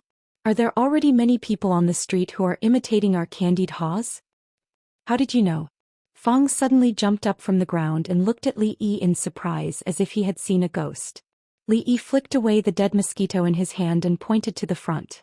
Fang looked in the direction of his finger and saw several people carrying Tonghulu on their shoulders passing by. When passing by, they looked at Li Yi and Fang a few times, and there was no lack of complacency on their faces. "Bah!" Fang spat at the backs of these people and scolded, "Shameless guys." This idea was obviously the son-in-law's idea. Why did they also sell Tonghulu? If there was a patent in this world, Fang would have long been unable to help but go to the government to sue them. These people were the direct descendants of Lu's family. At first they looked down on Fang and the others for not doing the right thing and taking the crooked way to sell Tonghulu. But later they saw that their lives were getting richer and richer, and even found that Fang's children had become stronger after a few days. Only then did they realize that what Fang and the others were doing was really a money-making job. No one would say no to money. Those who had secretly despised Fang and the others before began to imitate them in a few days and began to sell Tonghulu. The method of making Tonghulu was really simple and one could understand it with a few glances. Therefore there were several Tonghulu workshops in the stockade overnight. Although they did not learn some of Li Yi's unique skills, it would not affect them too much if their taste was a little worse. Fang was extremely resentful of their shameless behavior. But he could only be angry. After all, there was no law in the Jing kingdom that clearly prohibited them from selling Tonghulu, which was also what made Fang depressed. "I'm afraid that they are not the only ones who imitate them, right?" Li Yi asked again. Fang looked at Li Yi with a surprised look again. He knew what was going on in the world without going out. He felt that Li Yi was more and more mysterious. He nodded and said, "Since a few days ago there have been more people selling Tonghulu on the street. Previously we could sell all of our Tonghulu in less than 2 hours. But today, after shouting for a whole day, there are still half of them left." The Tonghulu business carried Fang's lofty dream, beautiful wives and a big house. Now his hope was mercilessly extinguished just as it sprouted. The bitterness was really indescribable. Such a situation was not out of Li Yi's expectation. On the contrary, these things were all within his expectations. Never underestimate the ability of human beings to imitate, not to mention the Tonghulu business, which did not require much technical content. After seeing the business opportunity, it was not strange that so many people would follow the trend. Li Yi did not intend to do the Tonghulu business for the rest of his life. But so far there was still a lot of profit in this area. He looked up at the man surnamed Fong, sighed and said, "Fong, how many times have I said that you can't do things recklessly? You have to use your brain. Not only can you not marry a beautiful concubine, but you also can't buy a big house for the rest of your life." Fong's face turned red. He looked around and did not find his wife. He glared and said, "Who wants to marry a concubine? My wife is enough." It seemed that it was impossible to count on Fong to use his brain to think of a solution. Li Yi waved to him helplessly and said, "Come here. Next you have to do this." Fong was overjoyed and hurriedly put his ear to it. After a while, Fong looked at Li Yi with a dull face and could not say a word for a long time. Looking at Li Yi and then at himself, Fong began to have a question in his heart. They were all born and raised by their parents, but why was there such a big difference between them? "I think the son-in-law is not a good person." Thinking of what Li Yi had said to him just now, Fong gave Li Yi a thumbs up with admiration. "Get out." Li Yi kicked Fong's butt. Even when this guy praises people, he is so unique. In the next few days, many people in the stockade had already taken selling Tonghulu as their main business. However, after a few days, everyone found that the Tonghulu business was getting more and more difficult. There was no other reason than the number of vendors selling Tonghulu increased day by day. They could be seen on every street in Qingyan Prefecture. Under such fierce competition and the fact that their candied haws weren't that outstanding, their business naturally worsened. In the end, they could only sell a few skewers a day. Then at some unknown time, the number of vendors selling Tonghulu suddenly decreased at an alarming rate. This was because they could no longer buy hawthorn fruits. When they asked the hawthorn peddlers, they learned that just a few days ago, all the hawthorn in the entire Qing and prefectural city had been bought by someone at a low price. In other words, they wouldn't be able to find hawthorn to make candied haws in the short term. This situation did not continue for long. Just 2 days later, a few hawthorn vendors suddenly appeared in the city. Naturally, it quickly caused a commotion among the crowd. Although the price of these hawthorn fruits was more than 3 times higher than before, after they were made into Tonghulu, there was still a certain amount of profit to be made. The crowd cursed the simple and honest-looking men in their hearts for first stocking up and then taking the opportunity to raise the price of the hawthorn fruits. However, they could only grit their teeth and buy. After all, this was already the only place in the city that sold hawthorn fruits. However, because of this, the competition between these people also increased. Ever since the first person began to lower the price in order to sell more, the price of Tonghulu plummeted until 1 copper coin could buy a skewer of Tonghulu. The profits in this business had also reached a freezing point. It was also at this time that a new type of Tonghulu suddenly appeared in the city and once again caused a rush to buy it. The raw material of this Tonghulu was not hawthorn but fresh, seasonal fruit. It was cut into small pieces, coated with icing sugar and then skewered. It was even more delicious than the Tonghulu made from hawthorn. This type of loose Tonghulu quickly opened up a market in Qingyan Prefecture. Those who were observant noticed that the first Tonghulu to appear in the city came from the hands of these people. And in terms of taste, their Tonghulu was a notch better than the other vendors. This was a kind of brand effect. Even though there were others who imitated the new style of candied haws, it was difficult for them to pose a threat to the Lu family's candied haws. Their simple and honest faces seemed to have become the symbol of authentic candied haws in Qingyan Prefecture. Creak. Li Yi had just finished teaching the naughty children. Not long after he returned home, the door to the small courtyard was pushed open from the outside. Fong and a few men walked in with smiles on their faces.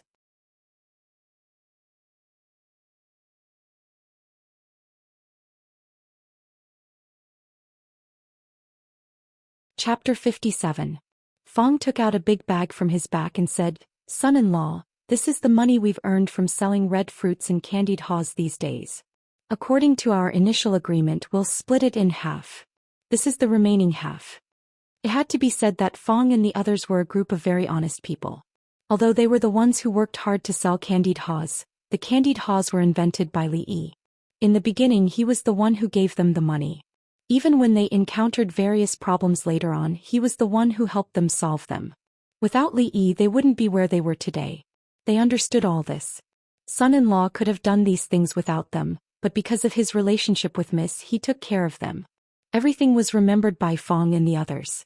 At first, when they heard that son-in-law wanted to split half of the profits with them, Fong and the others were shocked at first, then they became terrified. They had only done a little bit of work. What right did they have to take so much? However, they insisted on only taking 10% of the profits, which was eventually rejected by Li Yi. Fong could never imagine that the reason why Li Yi's impression of him changed was because of the two pheasants. Perhaps all of them should be grateful to the two pheasants. In the courtyard, when Xiao Huan and Lu Rui saw Fong open the bag and revealed the copper coins inside, their pretty faces went blank for a moment. They knew that it was Li Yi's idea that the big man surnamed Fong and the others had been working on the candied haws business these days. They were only a little curious, but they didn't take it to heart. Last time, Fong sent a small bag of copper coins to Xiao Huan, saying that it was the profit from selling candied haws. It was about a few hundred copper coins. At that time, Xiao Huan only thought that son-in-law had found a way to make money for Uncle Fong and the others, and they wouldn't have to live so hard in the future. She was very happy. But she didn't expect that they would make so much money in just a few days. If they only sold candied haws like before, they naturally wouldn't make so much money. But what Xiao Huan and Lu Rui didn't know was that Fong and the others had been doing more than this these days. First, he listened to Li Yi and bought a large amount of hawthorns, almost emptying out the hawthorns in Qing and Prefectural City. A few days later, he sold them at several times the original price and made a huge profit. Not only that, but even the unripened hawthorn fruits in the back of the mountain were all plucked by them, taking advantage of this craze to sell. More than half of the copper coins in front of him were actually the profits from selling hawthorn fruits. In addition, they took advantage of the fact that the price of the hawthorn sugar-coated haws had dropped to the freezing point and there was no longer any profit to be made.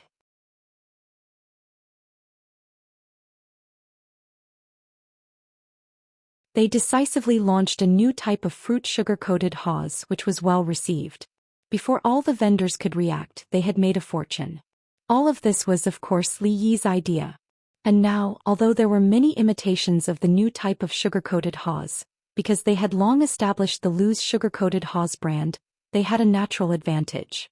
Their business was still very good and every day their goods would be sold out.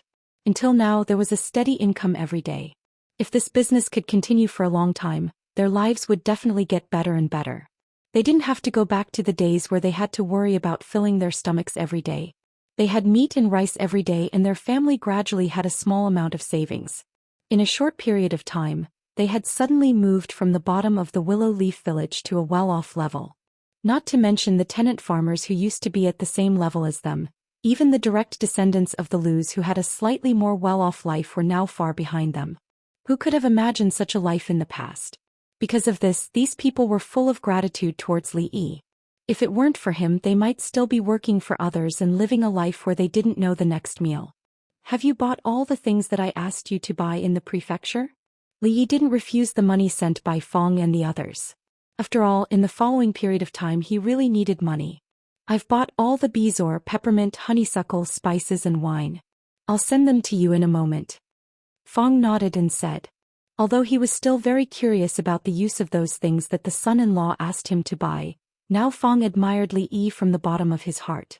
The things that needed to be done would be done by the son-in-law. As for the rest, he could leave it to him. By the way, there's one more thing. Li Yi looked up at Fong and the others and said, the sugar-coated haws business can be handed over to your in-laws in the future. If you have any trustworthy relatives, you can also let them participate. Hearing this, Fong was stunned and asked, then what should we do? The others also had a puzzled look on their faces. Don't worry, I won't let you guys be idle, Li Yi said with a smile. Letting Fong and the others sell sugar-coated haws on the streets was really overkill. It was a great waste of talent. What Li Yi was going to do next would be the time where they would really be useful. Although Li Yi didn't explain in detail, Fong still nodded without hesitation. All right, I'll let my in-laws know when I get back. The others didn't have any objections to this. This powerful execution that stemmed from trust left Lu Rui secretly alarmed as she watched from the side. He turned his head and looked at Li Yi with a surprised expression. He had only been in the village for a short period of time, but he had already completely convinced these guys. Not long after, the burly man surnamed Fong and the others walked out of the courtyard. Walking in the village along the way, many of the direct descendants of the Lu family looked at them with rather unfriendly eyes. There was no other reason, it was because their sugar-coated haws had all gone bankrupt. Nowadays, an ordinary sugar-coated haw could only be sold for a copper coin. The profits were far less than before. Even if it was a copper coin, they couldn't sell much in a day. In the current Qing'an prefecture, the faces of Fong and the others were the only indication of authentic sugar-coated haws. Only the Lu family's sugar-coated haws were still as popular as before. Of course, compared to others, their sugar-coated haws had more variety and the taste was more delicious. This was also the reason why the Lu family's sugar-coated haws had always been popular. As for the Lu family's sugar-coated haws, of course, it wasn't a name that just anyone with the surname Lu could use. Even though they wanted to imitate it, the taste they made was far from the others. It was only now that everyone understood that this seemingly simple sugar-coated haw probably had some unique secret method that they didn't know about. If they wanted to make a fortune with sugar-coated haws, they had to get Fong's secret recipe. However, the direct descendants had always been at odds with each other. Of course, Fong wouldn't tell them the secret recipe for free. Seeing that the people they didn't even need to look at when they went out in the past were now living a life that even they were envious of, more of the Lu family members began to regret. If they hadn't been so against Lu's sister Rui, how could this situation have happened? Back then, for the sake of a small profit, they had made things difficult for the Lu sisters. Now they had lost this rare opportunity to make a fortune. Only the Lu family members could understand how they felt. At this moment, their minds once again thought of the scholar that they had looked down upon. Everyone's hearts were filled with complicated emotions. You're tuning in to the Zhou Xian's Legacy YouTube channel. Don't forget to subscribe and join us on this journey to catch the most captivating stories.